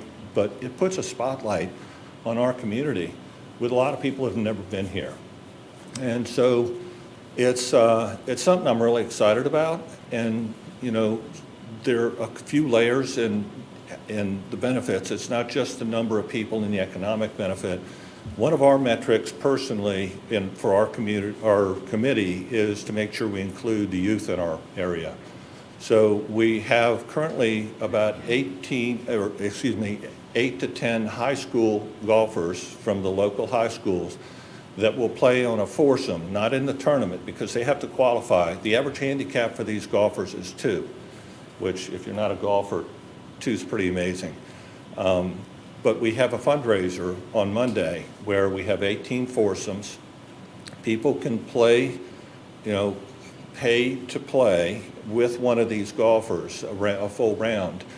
We're including high school kids to be part of this so they can aspire to what these other players, are where they are, and have something to look forward to, work towards. And so Andrew, our pro, has also agreed to do some clinics at the Boys and Girls Club. So we've reached out to the Boys and Girls Club, the high schools, to get everybody involved. So it really is a cool opportunity. From another benefit to this is we're still taking donations. So anybody here that has an interest in donating, you're welcome to. There are flyers right over here. Every penny goes to the American Junior Golf Association. It does not come to Indian Creek. It's not a profit opportunity for Indian Creek. We're just hosting. So when the money goes to the American Junior Golf Association Foundation, some of that money will come to Indian Creek to basically cover the basic costs for us to host it, which is not that much. The rest of that money, whatever's left over, half will stay with the American Junior Golf Association, the other half comes to us, and we get to decide what charities in our area would benefit. So we can donate money to Lancaster High School, Northumberland High School, because they're participating, to their golf teams to provide equipment, maybe offset costs to travel. So it's a really cool opportunity to not just drive an economic benefit here, but we're including our youth, and there's money that will end up being recycled back into our own community. So the way people can participate is if you're a golfer and you're interested in playing with one of these folks on Monday, one of these 18 foursomes that we'll have, you can do that. There's an opportunity on the sheet that has been handed out, and the other one's over there. We're for $250 if you have a business or you want to sponsor a hole. That's another way. There are other just outright donations. So the handout over there will lay all that out. But it's a really cool opportunity in addition to volunteers. So if anybody's interested in volunteering, there was a press release in the Rappahannock Record a month or so ago. We've already had a few calls from folks that are volunteering to come help. The athletic director at Lancaster High School has said many of the athletes have requirements, our requirements for community service. So we're going to use many of the high school kids, not just to kind of get involved and watch the course, but it's an opportunity for them to get some community service hours. So I'm going to pause there. That's a lot of information. I hope I've kind of laid out everything. Are there any questions that anybody might have? You have any questions, gentlemen? No, I appreciate it. It sounds like a great opportunity. Yes, thank you. No, I think it's a terrific opportunity for our community, and I'm excited to see it come around. So another 3 more months. Thank you. Thank you. Thank you. All right, the American Junior, just finished. School construction and activity update.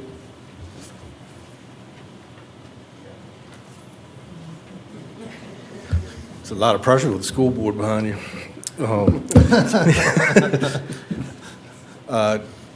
Yeah, I've got a few slides tonight to show you where we are with the project, how things come along. March has certainly been a lot kinder to us than February was, so I hope you'll be happy with what you see here. Again, we show this every month. Sort of gives you the list of the trades that are on site, what they're working on, what areas of the school that they're working in. You'll notice in there a lot of C and D level 0, and you'll be able to see that in the slides. So it's the bottom floor of the school. It's got concrete on level 1. It's already been poured, so they're able to do a lot of work in that area of the school. Probably the only other thing to show on this is how the steel sort of stops on level 2, if you, it's about halfway across, and then you'll notice that the concrete picks up on level 2 the week of 4/7. That's going to be a big week, another early pour, a lot of concrete coming in and out of the school that week. And again, we'll get a lot of work done. We can get working on level 1. So this is where we were last month with the school. The crane had moved to the backside of the school. A lot of steel was in place. You can see all the steel that was waiting to be installed. And we can just move to the next slide, show you where we are. This was taken yesterday. A lot of work's taken place over the past 4 weeks. And you can see the steel that you're looking at closest to you on this is level 2. So that's all that's going to be poured that week that I was talking about, that first full week in April. This is a picture taken inside the gym. We're sort of looking towards Dreamfield, so you're looking through the main gym, the aux gym, and you can see the weight room on the left-hand side. Just gives you a sense of the size of it. It's a big gym. The block walls have started in the school. Sort of slow right now. They're still fine-tuning a few things, but over the next few weeks, that'll really start taking off. And you can see all the Fracco, the equipment that's around, ready to take those walls up. So in the gym and in the auditorium, and I think those are the next few slides. Yeah, this is a picture of the auditorium, kind of looking back towards the academic wing. And you can see all the equipment that the masons have in place ready to go with that. It's just the other side of the auditorium. That's looking towards the admin piece of the building. We're still on level 1 at this point, so this is what's allowing all the work to take place underneath. Right now, that's just a concrete floor at this point. But they'll pour that level above this, again, that first week in April, and the work that's taking place on the lower level will start taking place on level 1. We'll get to the next slide. So we're down on level 1 at this point. A couple of things I just wanted to highlight in this picture is the electrical and HVAC work that you can see is being coordinated. The walls are starting to take place. Classrooms are really starting to take shape. You can get an idea about how big the windows will be in the classroom, which is a big deal for us with this project. This picture was probably unassuming to most. Hopefully Ms. Davis is smiling at this one because this is the levels of drywall and insulation in between each classroom. Another huge deal for us because we certainly don't have that at the current high school. And this will provide a lot of sound insulation. This is just looking down the main corridor of level 0. This is in area C, just kind of gives you an idea how far they've come along. Again, once that concrete gets poured above level 1, they'll get to work on level 1. And they're starting to dry things in. Some exterior sheathing is taking place. And I would imagine over the next few weeks, level 0 will be pretty much dried in. This is just taking on another section of level 0. This area is the restroom area, outside restroom area close to the athletic field. They actually poured that concrete floor today. They were prepping for that on Wednesday. And that and the concession stand, which I believe is the next picture. Yeah, so that's the concession stand. It's not a huge building, but it's certainly going to be a lot nicer than the shed we're currently using. Any questions? Any questions, gentlemen? All right. Thank you. Thank you. Thank you. County Parks Project, Ms. Bateman.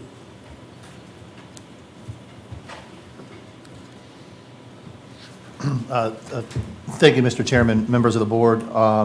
Give you an update of our public access parks projects and other recreation projects.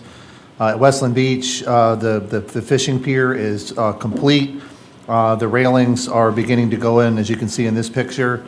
We recently selected an option for the fish cleaning stations that Mawbray will be looking to fabricate to incorporate into the railing system.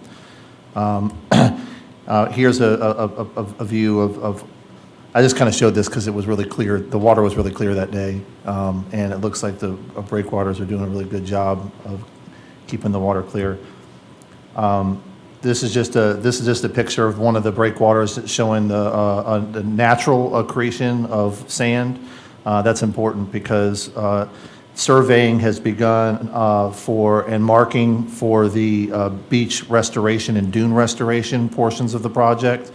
So Bay Design Group has been out. You can see them here, putting in posts and markers for that portion of the project.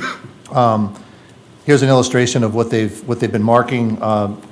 If you can see, the stakes with the blue and white hashes delineate the dewatering area. This is the area where the dredge material from the channel dredging portion of the project is going to be placed to dewater, to dry out. And the red and white striped stakes represent the farthest extents of the beach restoration project.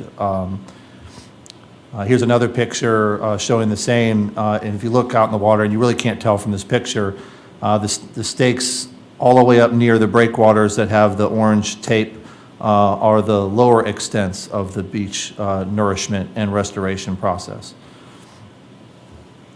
The dredging project process began earlier this week. Docks of the Bay has their barges out. Right now, they're focused on the channel entrance to the marina. The material that's coming out is very good quality, high quality sand. It's got a good range of grain size, and once it's dewatered and topped, will make for a really good surface for our beach. Here's some pictures of the barge and the mechanical dredge working. Just kind of looking back at the extents of where they're dumping it. This is them. They're putting it on the barge and then pulling it off the barge and putting it on the beach in the dewatering areas. And then I did have one video.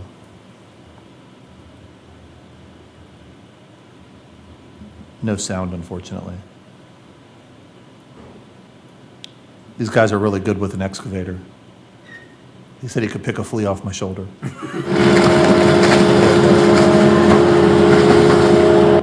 There you go. All right. Sorry about that.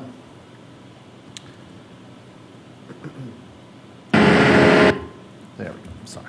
Phase 1, 75% complete. Remaining is underway, so that includes the pier railings, the channel markers, the dredging, as you saw, dredge material preparation, and then the beach nourishment. Beach revegetation will happen after all of the beach renourishment is placed and the sand is placed on the beach. And as you all know, the parking lot and comfort station was awarded and the contract is being finalized. Do you have an update on that contract timing? No, not yet. It's still underway. What about the earth cam down there, earth cam contract? No, not yet. Taylor Creek Park update. Draft plans are completed for the road, shoreline, pier, boardwalk, and structures. Those plans are being kind of finalized. You can see here the target project timeline. Looking for bidding the project in a month or two. Carter Cove Park is slightly just behind Taylor Creek in process. Project engineering is estimated at 70% and targeted for a late 2025 bid. Chesapeake Trail Park is cleared for NEPA review. I don't know if that NEPA review process has begun. It has not begun. Triway Trail update. The current construction focus is on Phase 1A Harris Road Connector. This will be complete this weekend. William Wills will be out this weekend completing Phase 1A. Our current planning focus is on Phase 1B, Hills Quarter to Compass. That's currently on hold due to the funding freeze of the Warner funds, but we're still putting together an RFP for engineering services with an emphasis on engineering consultants that have multimodal trail experience and understand the federal highway funding landscape.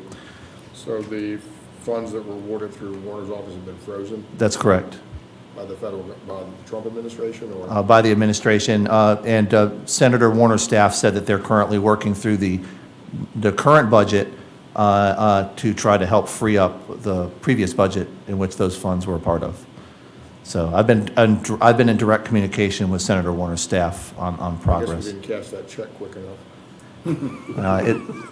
The way it was described to me is it comes down through VDOT, and it's on a reimbursable basis, so. And that was just shy of $1 million? It was just shy of $1 million. Soft opening for Phase 1 is planned for April 12th to coincide with the second annual Red Devil Run fundraiser. It's a cross-country fundraiser put on by the school. And so we're working to erect some signs at Harris Road and at Old St. John's Road, near where the parking area is, and some directional signs. And we also have a contractor that's going to be cleaning up the trail, getting all the fall debris off the trail and getting it ready for use. Acquisition focus, Kilmarnock, town of Kilmarnock recently acquired 2 parcels of land that would potentially connect the Triway Trail from Irvington Road to Harris Road, to the YMCA parking lot that would help us avoid the Harris Road intersection. And the Triway Trail Board is going to make a proposal to the town council in April. And planning and funding committees are actively planning the future phases. And that is the end of my parks update. Any questions? Any questions, gentlemen? Thank you, Mr. Baker. All right. Mr. Kidd, Broadband Authority update. Yes, sir. All right.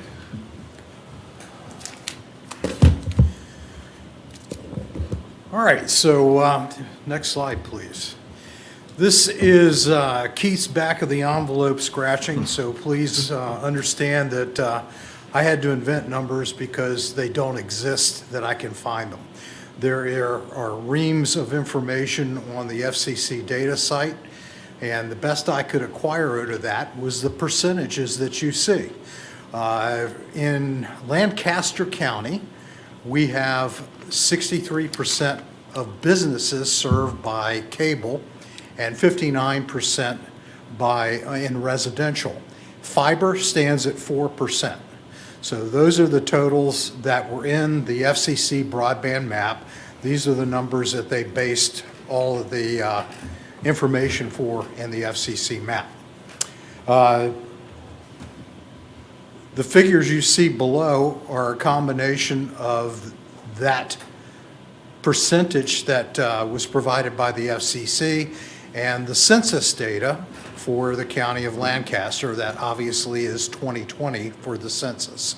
Again, I've looked for better numbers, and as I acquire them, I will update you, because this is what I have right now. 7,448 houses, or homes rather, in our area. Based on the cable numbers, that would be 4,379 are served, with fiber another 290. And as of November of last year, All Points Broadband completed their build. That's an additional 2,161 homes passed. So our coverage is somewhere in the vicinity of 6830. So that's wonderful. I also want to stop right now and thank you, the Board of Supervisors, understanding that you were involved in 2021 in making this grant happen and being involved with the vision to see things through. And I just want to stop and appreciate you for what you've done so far. So, moving ahead, unless there are questions, moving ahead, I thought I would update you on the things that have been keeping me up at night, or at least waking me up in the early hours of the morning. Ariel Roth is Trump's appointee for the National, or NTIA, National Telecommunications and Information Administration. Why this matters? She's been critical of BEAD. She claims yesterday that she would fix it. It would be her priority on a nonpartisan level. So we'll have to see. We'll all be the judge of that. Jay Swartz is the chief of the FCC Space Bureau, and he is credited with talking about how wonderful the LEO satellite, LEO is low Earth orbiting satellites. Starlink is the brand we hear the most of, but the point of that is that you're hearing more and more mention of satellite in the communications out of Washington. And this is just one more in a series of endorsements. Richard Hudson, in his opening remarks on the Subcommittee on Communications and Technology, again endorsed satellite as an alternative. The list goes on and on.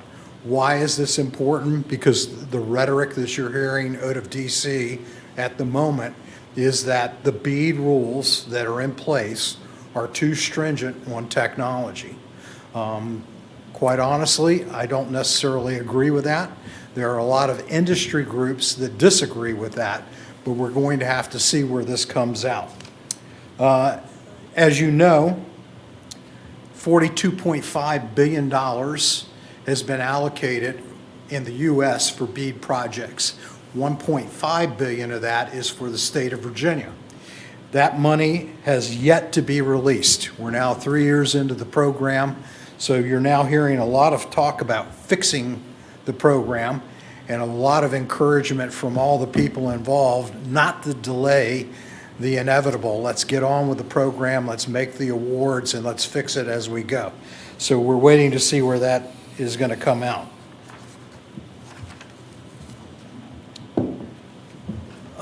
Let's see. Wait, there's one more point there I'd like to make. The Universal Service Fund, that last bullet. The copper piece is not real important other than the fact that it's going to allow telecommunications companies to take out copper and replace it with fiber, coax, whatever they wish to do, but they'll be able to offer bundled deals. They will not have to maintain the copper, so that's significant from a cost benefit to the telcos. USF is a universal service fund, and as you probably remember, the ACP, the Affordable Connectivity Program, ended last April. The talk immediately moved to USF being the replacement for that. Unfortunately, that's challenged. In fact, it's at the Supreme Court level right now. They were making arguments yesterday, and we're waiting for the Supreme Court to rule on that. As it happens, the Supreme Court is very worried about what happens if we remove the USF funds.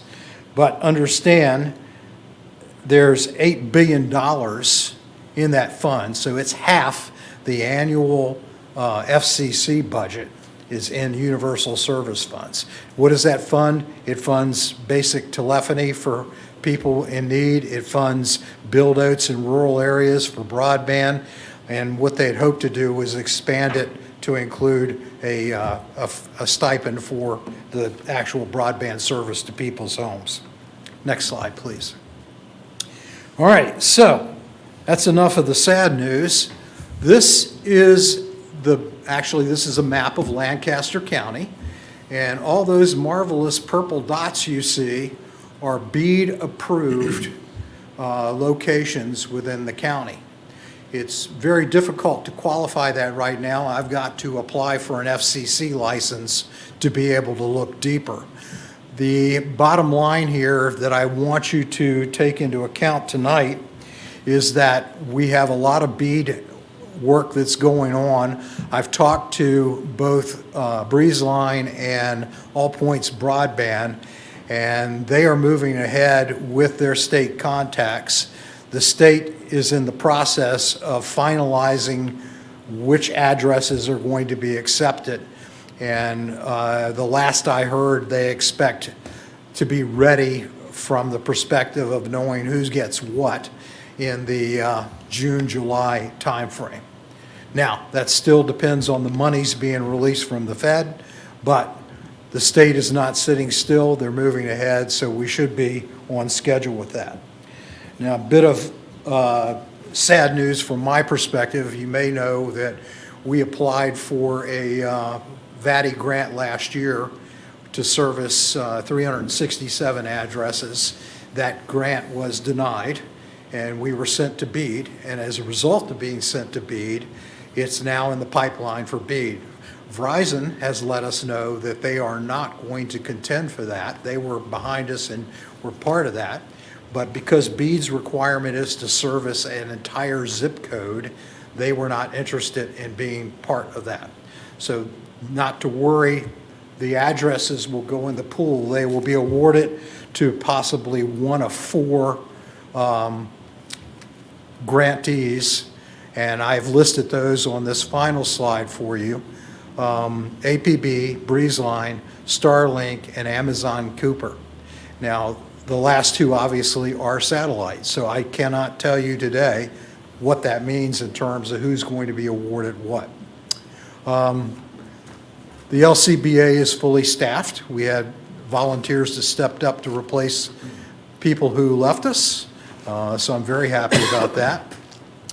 We're also going to try and promote, I'm going to continue to talk to suppliers such as Verizon and anybody else that I can talk to that might be interested in coming to the county. My vision is to have more than a single supplier in place, if we possibly can. I'm going to continue to monitor the developments in DC because that's going to affect us. We cannot get on with the BEAD program until DC figures out what we're going to do with the program. Obviously, affordability is a big concern for us here in Fairfax County, and that's going to have to be figured out once we understand what happens to universal service. Lancaster County. You said Fairfax. Excuse me, I'm sorry, Lancaster. Some things die hard, I apologize. We also need to promote services in our county like telemedicine, teleconferencing, research, and remote work opportunities. If you think about it, if we can get people here for the weekends and they can work on Friday or Thursday, that's even better for us as a county, the more we can bring people in. So all of these things are on my priority list for this year. And obviously subject to change as we hear more from the government. So, any questions? Do we have a number of how many unserved residents we still have left remaining to fill? Well, the dynamics of BEAD are kind of interesting because it's not just unserved.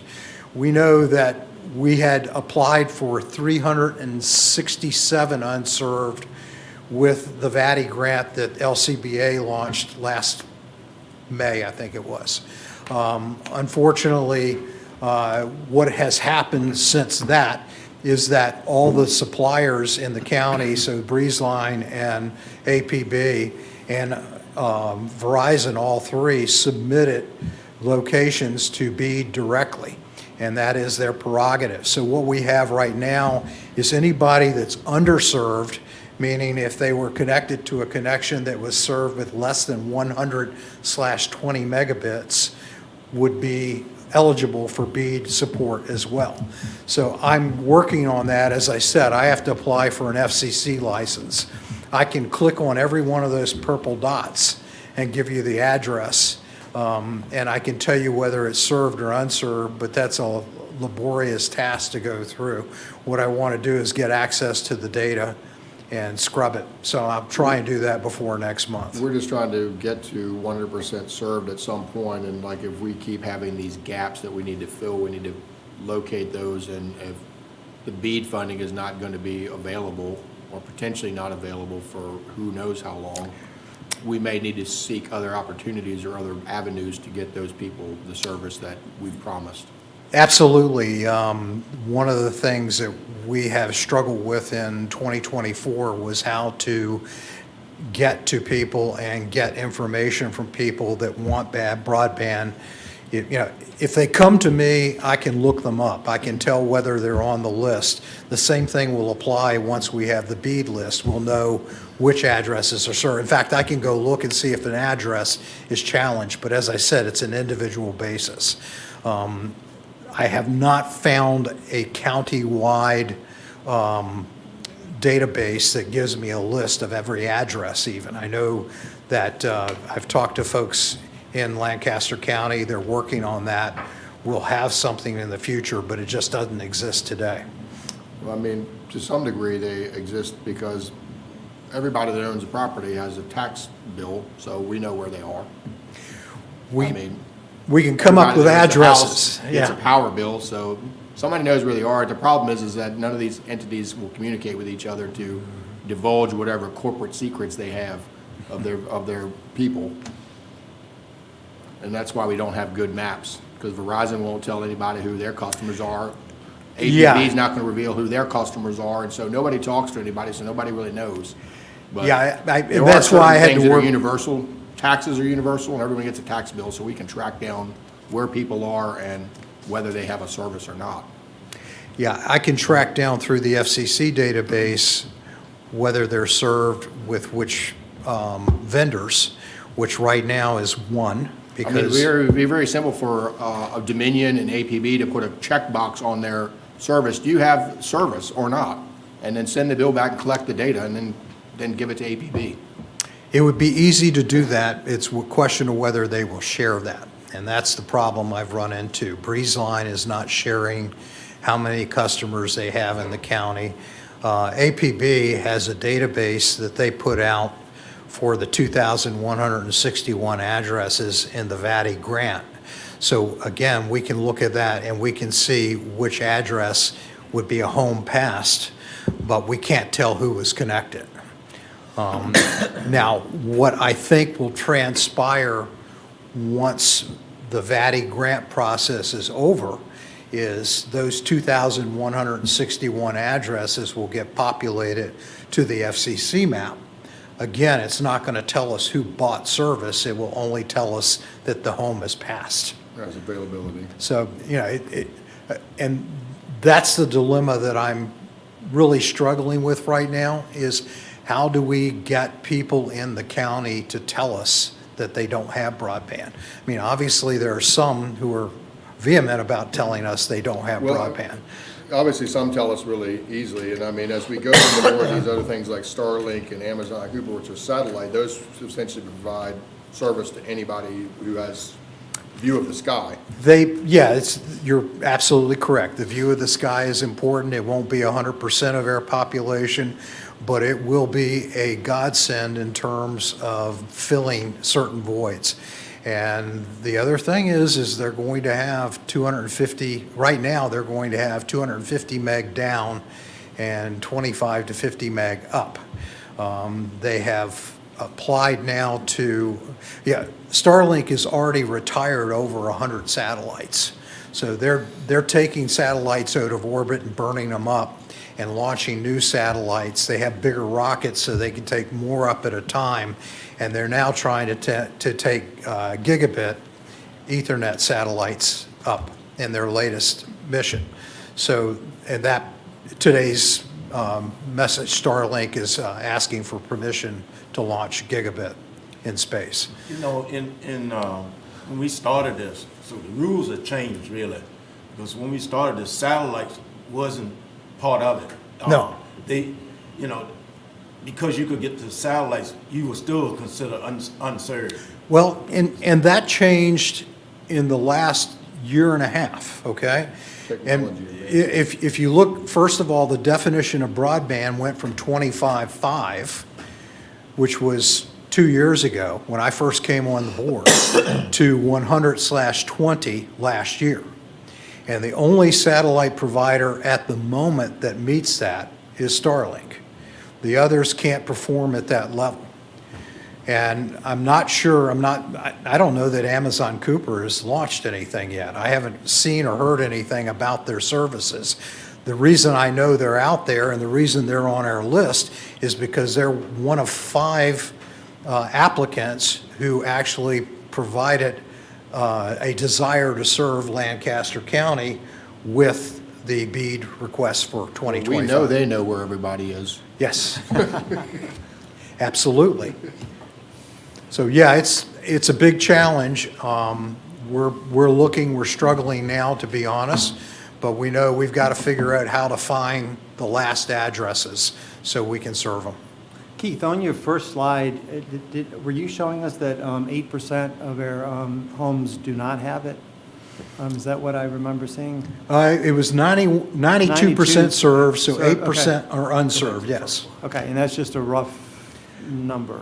That is based on the 2020 census.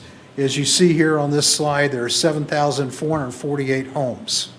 It's interesting because the census actually has a total homes, and they have an unoccupied homes count in there.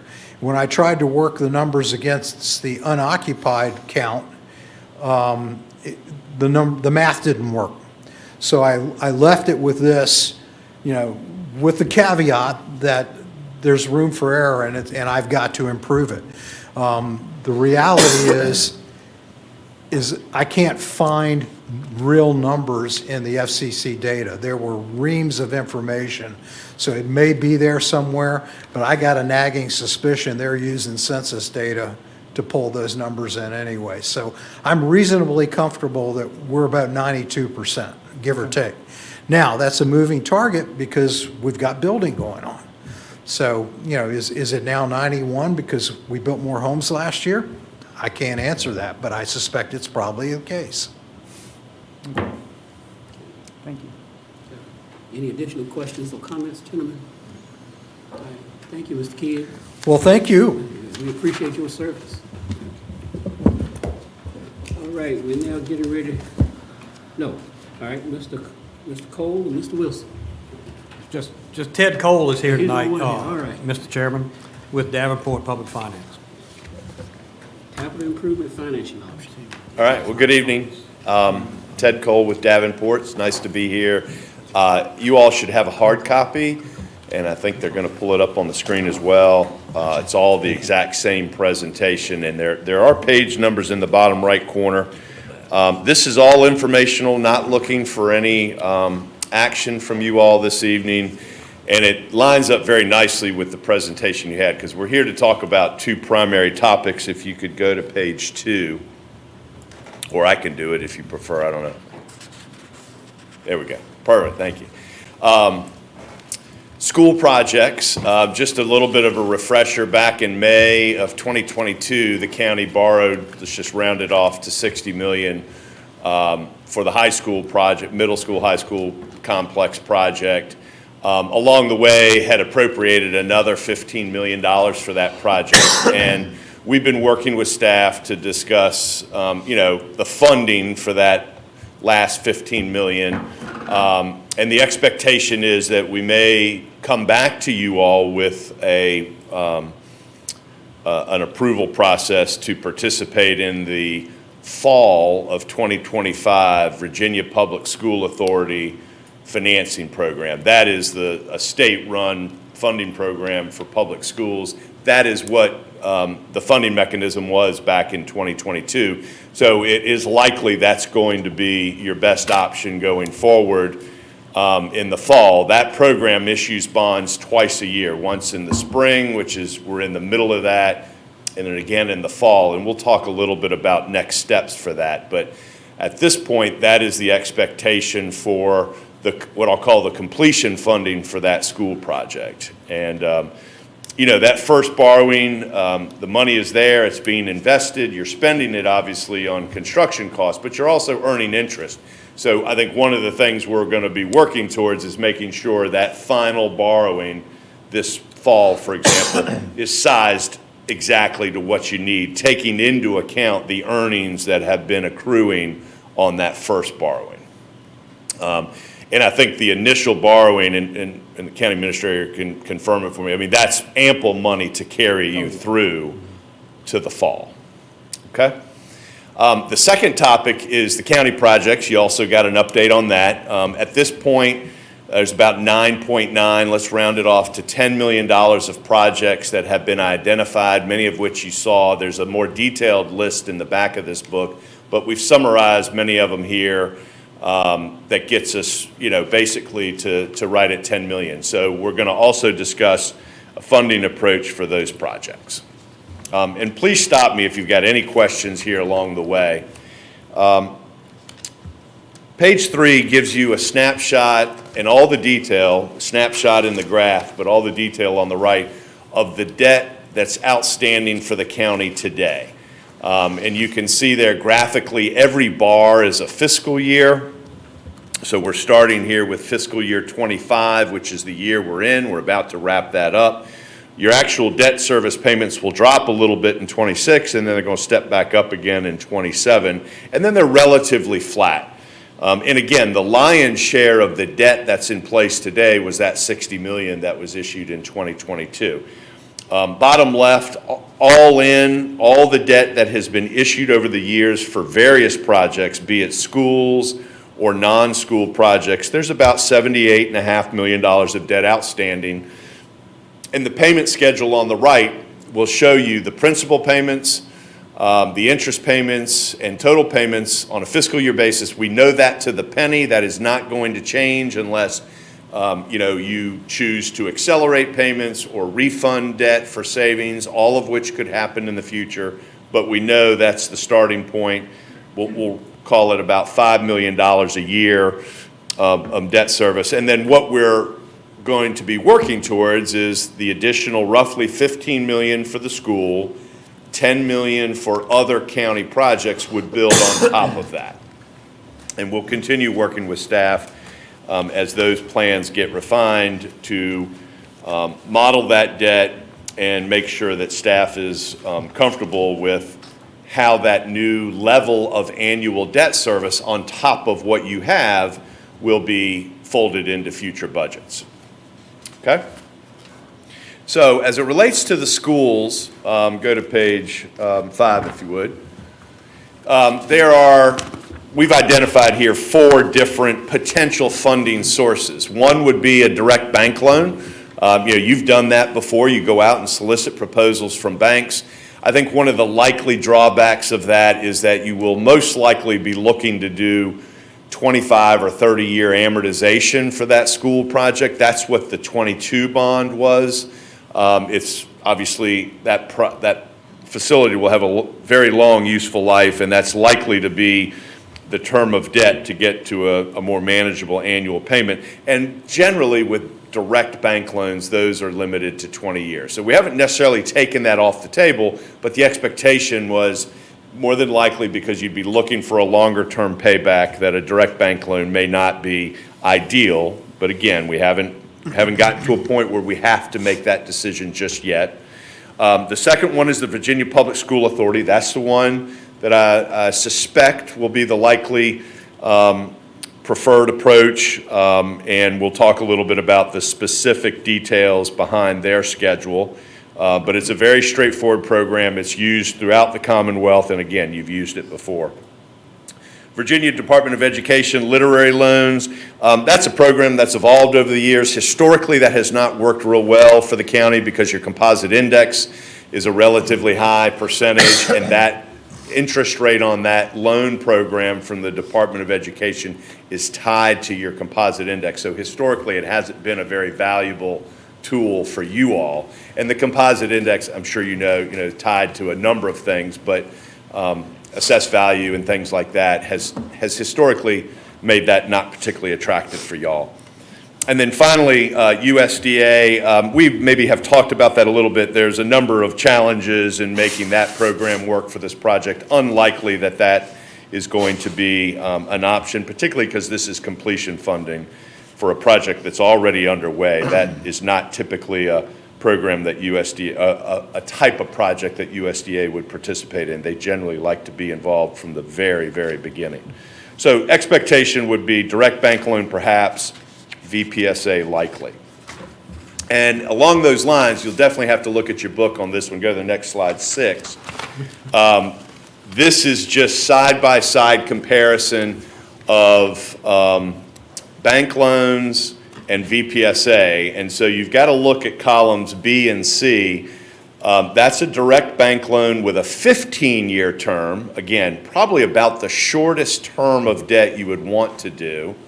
And we've got what we call a low estimate and a high estimate. To really dial in a bank financing, we would need to do a bank RFP, solicit proposals, get them back. And it's not uncommon from one bank to another bank, both of whom are very active in lending to local governments, that they could be 0.5% or even 1% apart, low to high. So it's very hard to estimate that with any real exact, within any real exact range. So we've said 15 years could be anywhere from, if you look on line 8, 4.25 to 4.75. A 20-year bank loan could be anywhere from 4.5% to 5%. And then as you get to columns F, GHI, those are VPSA, that program, current market estimates for 15, 20, 25, and 30 years. That's the beauty of VPSA. Easily can go 25 and 30 years if you want to on a fixed rate basis. Banks really can't do that beyond 20 years. So this is a number of options just for perspective. The interest rates we're using across the top are on line 8, and every one of these on line 15 would net the county an even $15 million. So they're all done on an apples to apples basis.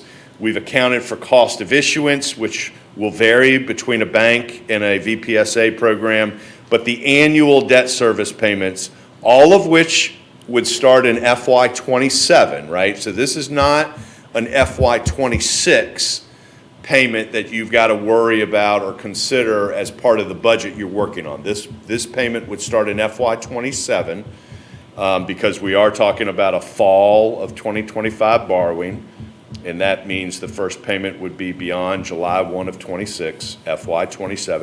And it gives you a sense of the annual payments by fiscal year, and then at the very bottom, the total payment over the life of the loan. And again, not looking for any direction from y'all this evening, just trying to give a baseline education of what will be coming back to you, and we'll, as I said, we'll continue to work with staff to fine-tune a specific recommendation about method and term. Yes, sir. Are these, the interest rates for the VPSA, are these forecasted interest rates for the fall? Or They're current market. Okay. Yeah, so they're, anywhere from a 360 to a 418. That's current market. Market has been up and down, very volatile, trading off of whatever the news of the day or the week is, and just would not want to venture a guess where we'll be in the fall. So they're simply reflect current market. And those VPSA rates are we can be very accurate with those because they're in the bond market and we have the ability to measure that with a great deal of comfort as opposed to the banks where we really have to provide a range until we get real proposals to share. And you may have answered this, but if we choose to go with the VPSA and extend 30 years, and I would assume we have the option to pay early without any penalties. With VPSA, their standard is first 10 years, no prepayment, and then you can prepay it in whole or in part after that with no penalty, and that's usually where there would be an opportunity at some point to refinance debt for savings. I mean, don't know exactly when it would happen. It would be very uncommon for a 20 or even for a 30 and even a 20-year loan to stay in place and never be refunded. But we don't know when or to what extent. But 10 years, no prepayment, prepay at par or no penalty after that. Banks will be a mixed bag, depends on the bank. Okay? Last slide on the school is a very high-level timetable, and we've keyed this against the VPSA program for the fall. So you'll note a couple of key dates. There would be an application. It's a non-binding application that would be submitted in late August. They go through their credit work. We would not anticipate any issues in the county being able to participate or having an approved application. That's not a concern at this point. A school board action, a county board action, and then their current schedule is not out yet, but they are very predictable in what they do. Mid-October is when they would likely sell their bonds, right? And you've got a number of counties or cities that participate in that pool. VPSA is actually the entity that goes out and sells the bonds, and they're very highly rated because they're a creature of the Commonwealth. And mid-October is when the rates would be locked. That means your debt service is locked in. And then early November is when you would have the funding available for costs. And if we decided that we wanted to see what the banks could offer, we could layer that in here and kind of do what we would call a dual track, so that we keep the options open for as long as possible and come to a place where maybe you have bank proposals to consider and VPSA, and you can make a bit more of an informed decision with real bank rates in hand and still preserve the option for VPSA. And again, that's likely to be the case if we believe that 20-year term is affordable, and we'll continue to work on that, as I said, with staff. Okay? All right. Any questions on the school financing? Okay. So county projects, this is sort of set up in a similar way.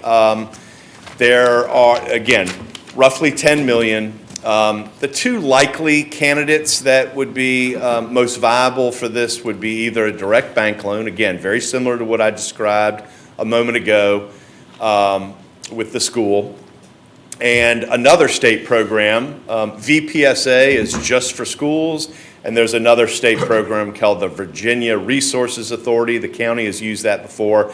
And basically VRA, as we call it, is a very similar setup to VPSA, but they do everything except schools. So they will do all the things that are on your list. They have a very broad authorization to fund local government projects, but they generally don't fund school projects because there's that other program. Again, USDA is a possibility, but it can be a cumbersome process to go through, and I'm not sure that there's any real value in this particular case for these projects. So I would suspect bank loan and VRA as your funding options. Similar setup on page 10. Again, I apologize for the small font, but it's the same setup in that in this case we're targeting a summertime borrowing. The interest rates across the board are on line 8. In all of these scenarios on line 15 are providing the county with, let's call it roughly $10 million. So again, all of these are on an apples-to-apples basis. Bank loans over 10 years, 15 years, and 20 years, low and high estimates, right? So you can see the range. And then on the far right, again, we can dial this in pretty accurately. The VRA program, 10, 15, 20, 25, and 30. So again, they can go out up to 30 years. I'm not sure that for these county projects you'll want to go that long. I suspect we'll do a shorter term debt, maybe 15 or 20 years. But with VRA, you do have the option to go longer if we determine that's what you want to do. And you can see relative magnitude of the annual payments and the total payments at the bottom. And again, these are current market estimates. So VPSA, I said, is a spring and fall pool. VRA does spring and fall, but they also often have a summer pool, so potentially 3 times a year. And I think for these county projects, we would consider the summer financing program.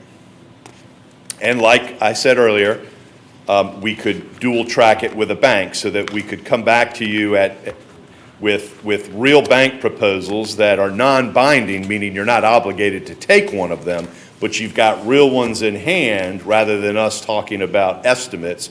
And you've got VRA, which we can estimate very accurately, and you can make a more informed decision, and we will have kept both of those options open for you until that time. I would expect that's how we'll come back.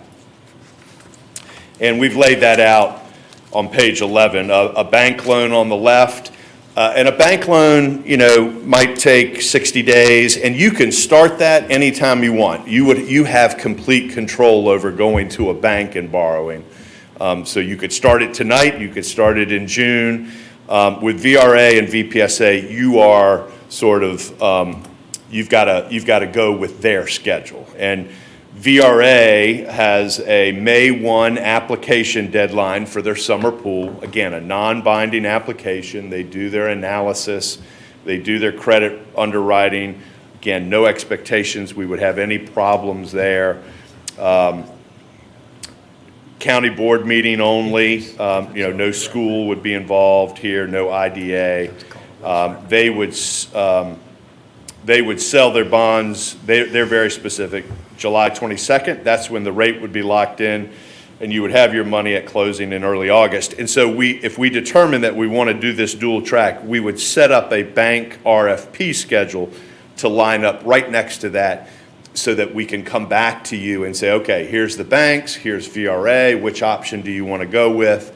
And push that decision out as far as we can before the deadline to commit is from VRA comes, which is around June 13th.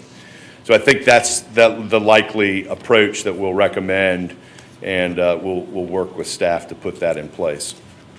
Next steps, I think I've really kind of covered those, to be honest with you. There's should just more or less be much of what we covered. We'll work with staff after this meeting. If there's a general consensus that we should keep moving these things forward, we will do that. In Appendix A is the detail of all the county projects, which I think you're very familiar with. That gets us to that $9.9 million on page 15.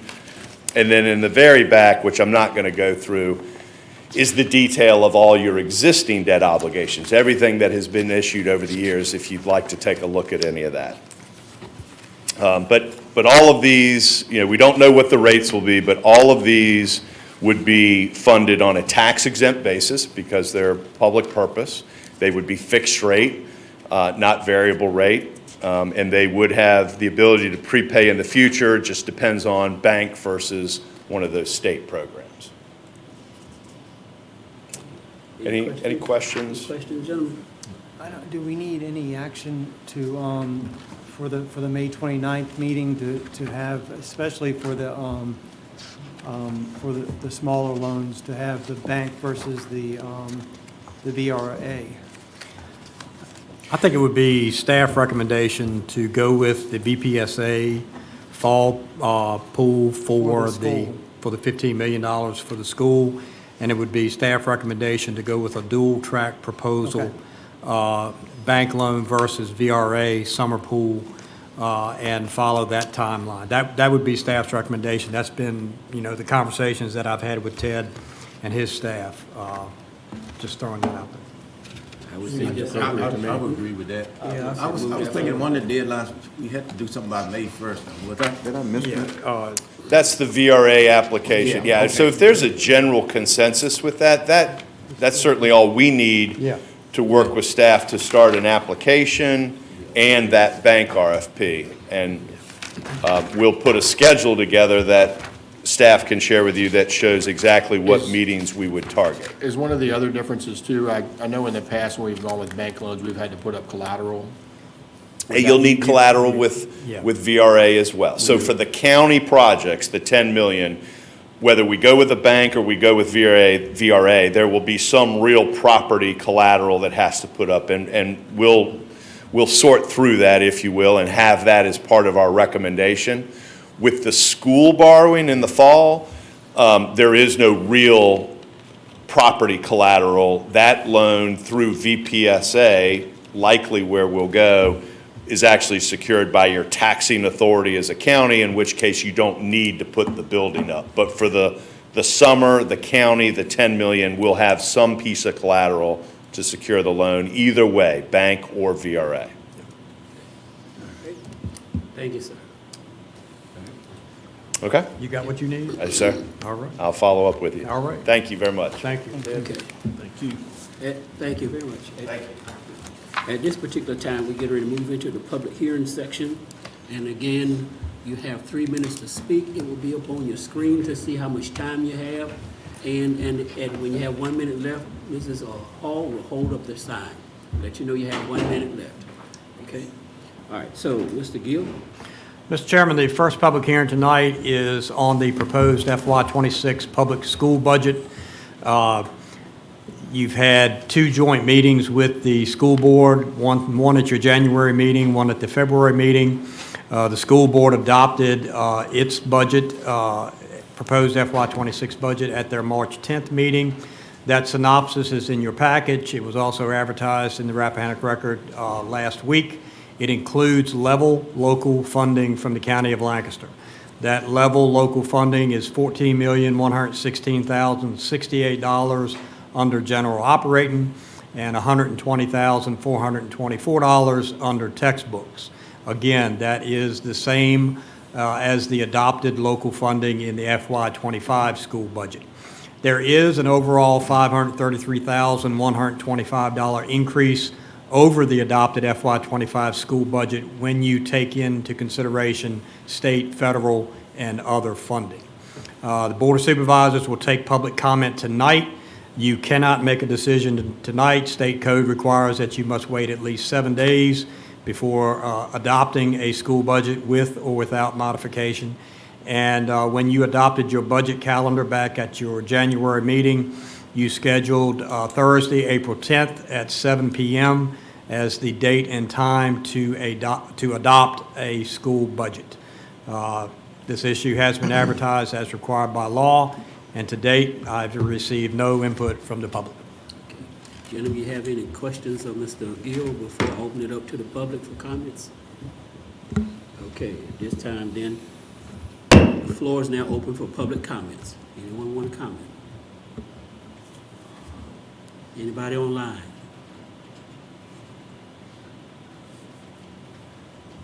No, sir. Floor closed. All right. Thank you. All right. Ms. Pruitt, application of special exception. Okay, our first application is for special exception for a short-term rental. The application or the applicant is Ms. Jacqueline P. Cavolo. She seeks to obtain approval of her special exception application to operate an unhosted short-term rental located at 218 Wayne Circle, Whitestone, Virginia, 22578 in District 3. The septic operations permit allows for a 3-bedroom house. Based on this in our ordinance, the applicant may provide accommodations for 6 adults and their minor children. Currently, the property is being advertised as a 3-bedroom house that sleeps a maximum of 6 people. There are several other requirements per our ordinance that have been satisfied. This issue has been advertised and adjoining property owners have been notified as required by law. And as of the date of this memorandum, I've received no public comments about this application. Good. Are the applicants here? Yes. Okay, good. All right. Okay. Gentlemen, you have any questions of Ms. Pruitt before I open up the meeting to the public here? Yeah. I don't have any. None. All right, thank you, Ms. Pruitt. All right. The floor is now open for public comment on this application. Any comments? Any online? All right, yes, sir. Hold on. You want me to close it? No, I want to make, I want to make a public comment. Okay, okay, all right. This is a neighbor of mine, and I sent a notice to the community of this application. I received no adverse comments. In fact, I received no comments. I've not had any issues or concerns with this. Some of the people walk across my beat, that's okay. But I've not had any issues with this use. All right, thank you. All right, anybody else? All right, the floor is now closed on this one. I'd entertain a motion. Mr. Chairman, I move we grant this special exception. You've heard the motion. All in favor say aye. Aye. It's a unanimous vote. All right, motion passed. All right. Ms. Pruitt. Thank you, Mr. Chairman. Our next application is again for a special exception to host to operate an unhosted short-term rental located at 55 East Cove Lane, Weems, Virginia, 22576 in District 5. The applicant is Randolph and Lindsay Jones. The septic operations permit allows for a 3-bedroom house. Based on this in our ordinance, the applicant may provide accommodations, overnight accommodations for 6 adults and their minor children. The property is currently being advertised as a 3-bedroom house that sleeps a maximum of 8 people. All the other requirements have been met, and this has been advertised, and adjoining property owners notified as required by law, and to date, I have not received any public comments regarding this application. Any questions? Yeah, gentlemen, y'all have any questions? Ms. Pruitt? Okay, thank you. Okay. All right. Floor is now open for comment, public comment. Anyone want to comment? Anybody online?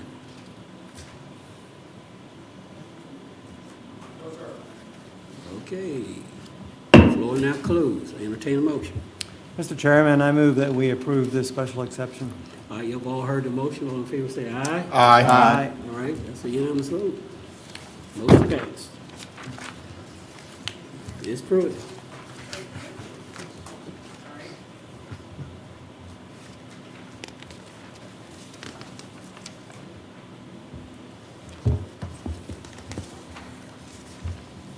Okay. Again, this is a application to host, to operate an unhosted short-term rental. This one is located at 1239 Kelly Neck Road, Lancaster, Virginia, 22503 in District 2. The applicants are Ethan and Sarah Slattery. Their septic operational permit allows for a 4-bedroom house, which, based on this in our ordinance, the applicant may provide overnight accommodations for 8 adults and their minor children. The property is currently advertised as a 3-bedroom house that sleeps a maximum of 6 people.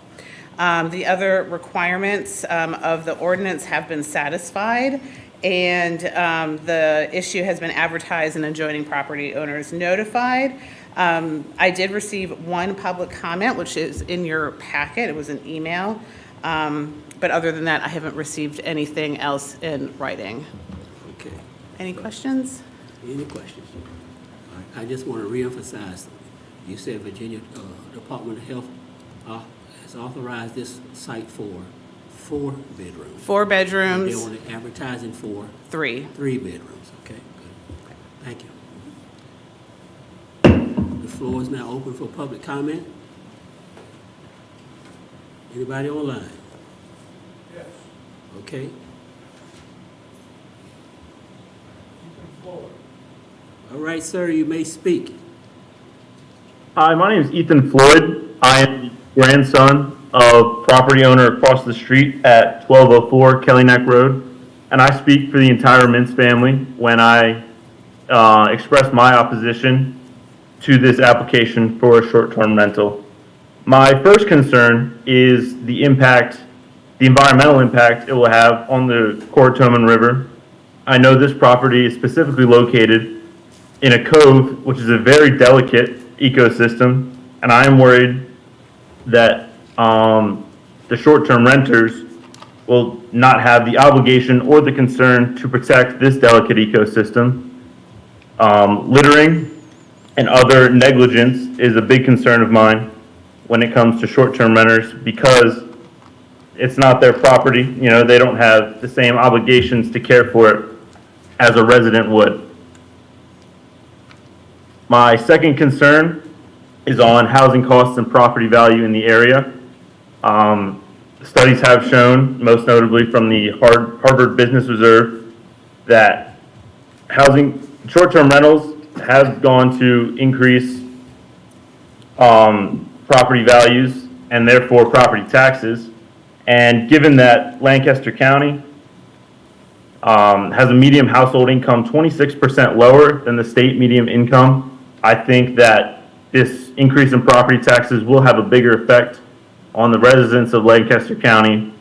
You know, as a broad scope of short-term rentals, this will have a bigger impact on residents of Lancaster County and their ability to afford rising rent prices and rising property values.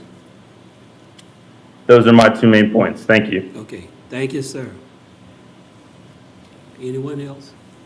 Yes. All right. All I got here is the phone number. How about me? All right, you may speak. We don't have your name, but speak. My name is Stephanie Floyd. Yes. I also would like to oppose.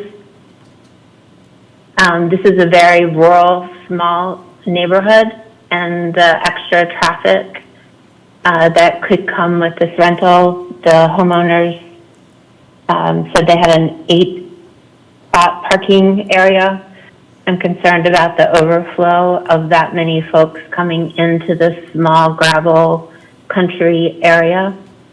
I am also concerned about the noise, the traffic, the littering that would happen with these folks coming in, not homeowners who are not familiar with the area, who will not take care of the property in the same way that us homeowners do. I think it changes the scene of our rural community, and I very much oppose having this be a rental property. Okay. All right. That's it? Thank you, ma'am. Yes, sir. Thank you. Okay, all right.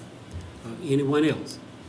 Yes, I have Ethan and Sarah Slatter. All right, you may speak. Hello, this is Ethan Slattery. I'm the homeowner with my wife, Sarah. Okay. Just thank you all for your comments on the house. We do love it there. With regards to the parking, that was not our doing. I think the previous owner was a bit of a client. So we do have a lot of parking, but as you saw from the application, we do only allow 6 adults into the house. So I think there's too much parking. It's just what we have available, and I put it in the plan. As you mentioned, or as you saw, the septic is for a 4-bedroom. We only advertise the house for 3 bedrooms. That's on purpose for kind of the reasons that have been mentioned. We don't want to overload the neighborhood or have too many people in the area. With regards to things like trash, we're there regularly. We were there last weekend. I haven't noticed any additional trash. In fact, I picked up trash that's coming to the cove from the river on a regular basis myself. None of it has been from any of our renters that I've noticed. And the only other thing I would say is that, as Mr. Kidd mentioned earlier, broadband, we regularly go there and work, on Thursday or Friday, and then enjoy the place over the weekend ourselves. So I'm happy to answer any other questions or concerns. I wish I was there this evening, but I had business here this week, unfortunately. All right, Mr. Slatter, you stay online, stay in tune, because we may come back to you. All right? Anyone else? That's all I have, Mr. Chairman. That's all you have. Okay, all right, Mr. Slatter, I wanted to let you all know that he's the applicant. All right, that's why I allowed him more time to answer questions that had been proposed. All right, so at this particular time, the public hearing on this application is closed. And I move that we approve this application with continued compliance with the requirements of Article 29 for unhosted short-term rentals. All in favor say aye. Aye. All opposed say nay. The ayes have it. Okay. Can I say something? Yes, sir. So, Mr. Slattery, this board chose to have these short-term rentals come to us for 2 reasons. The first is to identify that that you have one, and we know what's out there. And number 2, it gives us an avenue to police them. So if you don't meet the requirements and we find out that certain things aren't going the way that they should be, we can take action. So we heard from your neighbors, and we want to make sure that your project and your business is a neighborly business. I very much want that as well. Thank you. All right. Thank you, sir, and have a good night. All right, consensus docket? Mr. Chairman, I move that the consensus docket be approved. All right, all in favor of that, say aye. Aye. Okay, we have a quorum, not a quorum, unanimous vote on that. All right, minutes for the March meeting. No, that's consideration docket. Consideration docket. Okay, here we go. Mr. Chairman, I move we approve the invoices for the month of March in the amounts of total invoices, $3,717,755.09, of which payroll was $455,059.69, for a total of $4,172,814.78, of which capital improvements included in those payments were $3,350,923.89. All right, y'all have heard that motion. All in favor say aye. Aye. All opposed, nay. Ayes have it, motion passed. All right. Okay, Mrs. Pruitt, you back up. Thank you, Mr. Chairman. This is about an application to operate an unhosted short-term rental at 921 Blueberry Point Road, Whitestone, Virginia, 22578 in District 5. The applicant is Nicholas and Patrick Luca.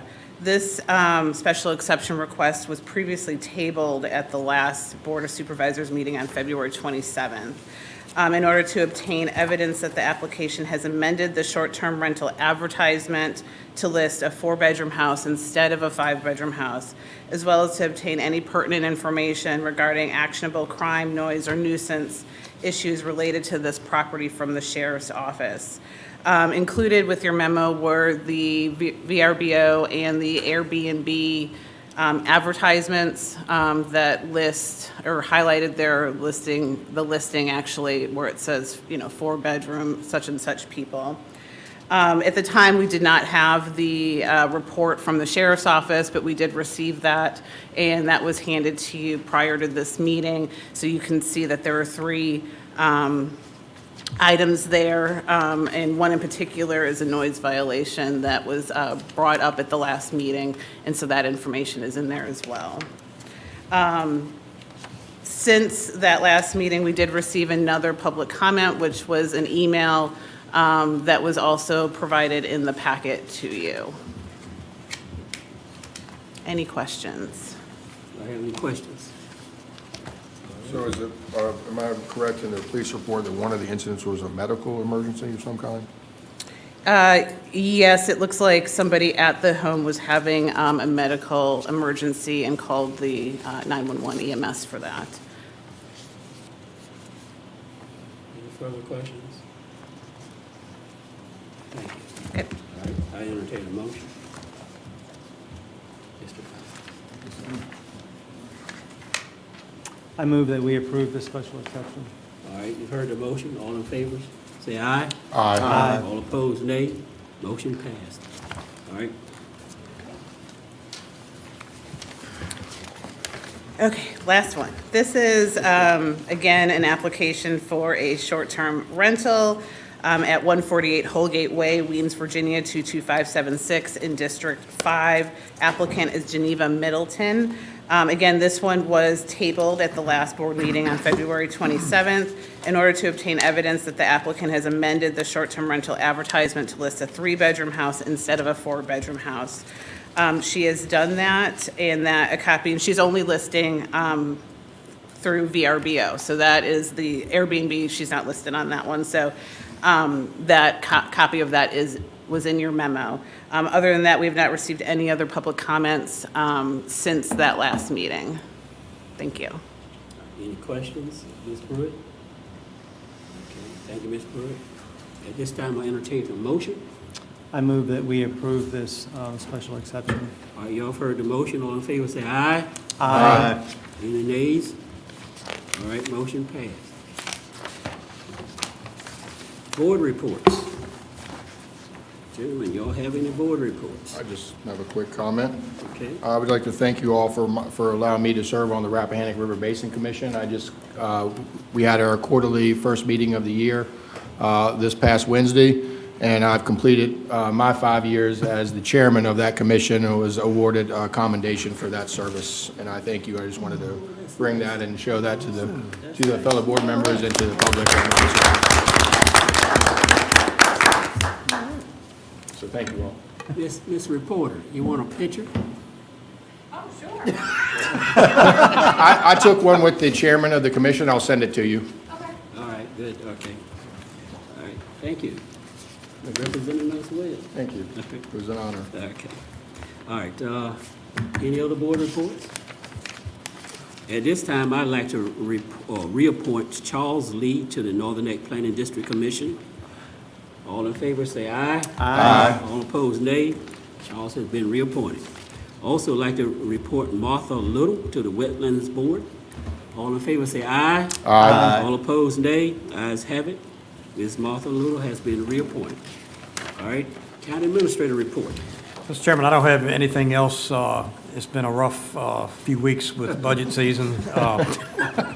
Just remind you and everyone else here, the next board meeting is another budget work session, April 10th at 5 o'clock, and then to adopt the school budget at 7 o'clock that same night. April 10th at 5, okay. Okay, we're going into closed session. I move that the Board of Supervisors enter into a closed meeting for one personnel per section 2.23711A1 as the Code of Virginia as amended. Two, acquisition, disposition of real property per section 2.23711A3 of the Code of Virginia as amended. And for legal matters per section 2.23711AA of the Code of Virginia as amended. All right, y'all have heard the motion. All in favor, say aye. Aye. Any opposed, nay? All right.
right, I call this meeting back to order. I move that the Lancaster County, you all here? I move that the Lancaster County Board of Supervisors adopt the following certification resolution.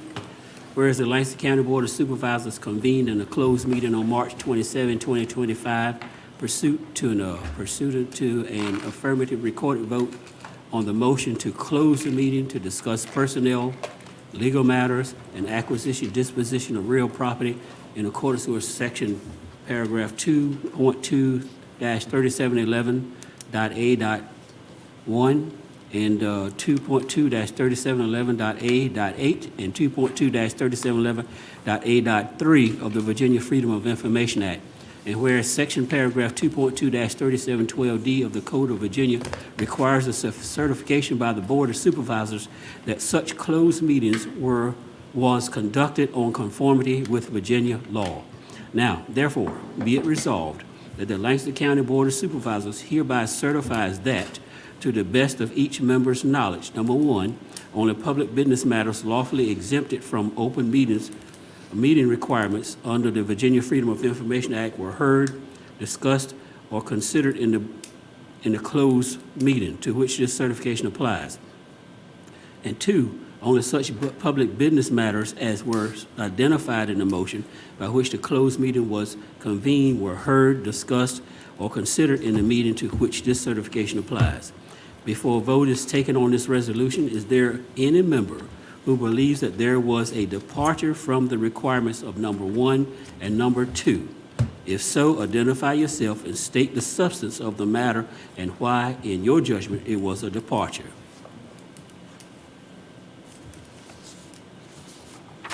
Hearing no...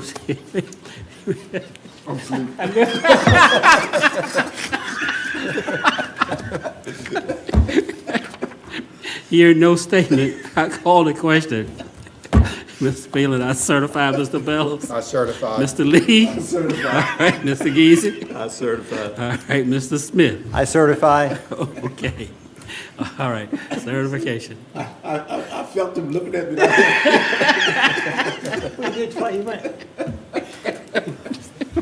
Yeah. All right. If there's no further business, I entertain a motion to adjourn until April the 10th at 5 p.m. So moved. All right, all in favor of that, say aye. Aye. Any opposed, nay? All right.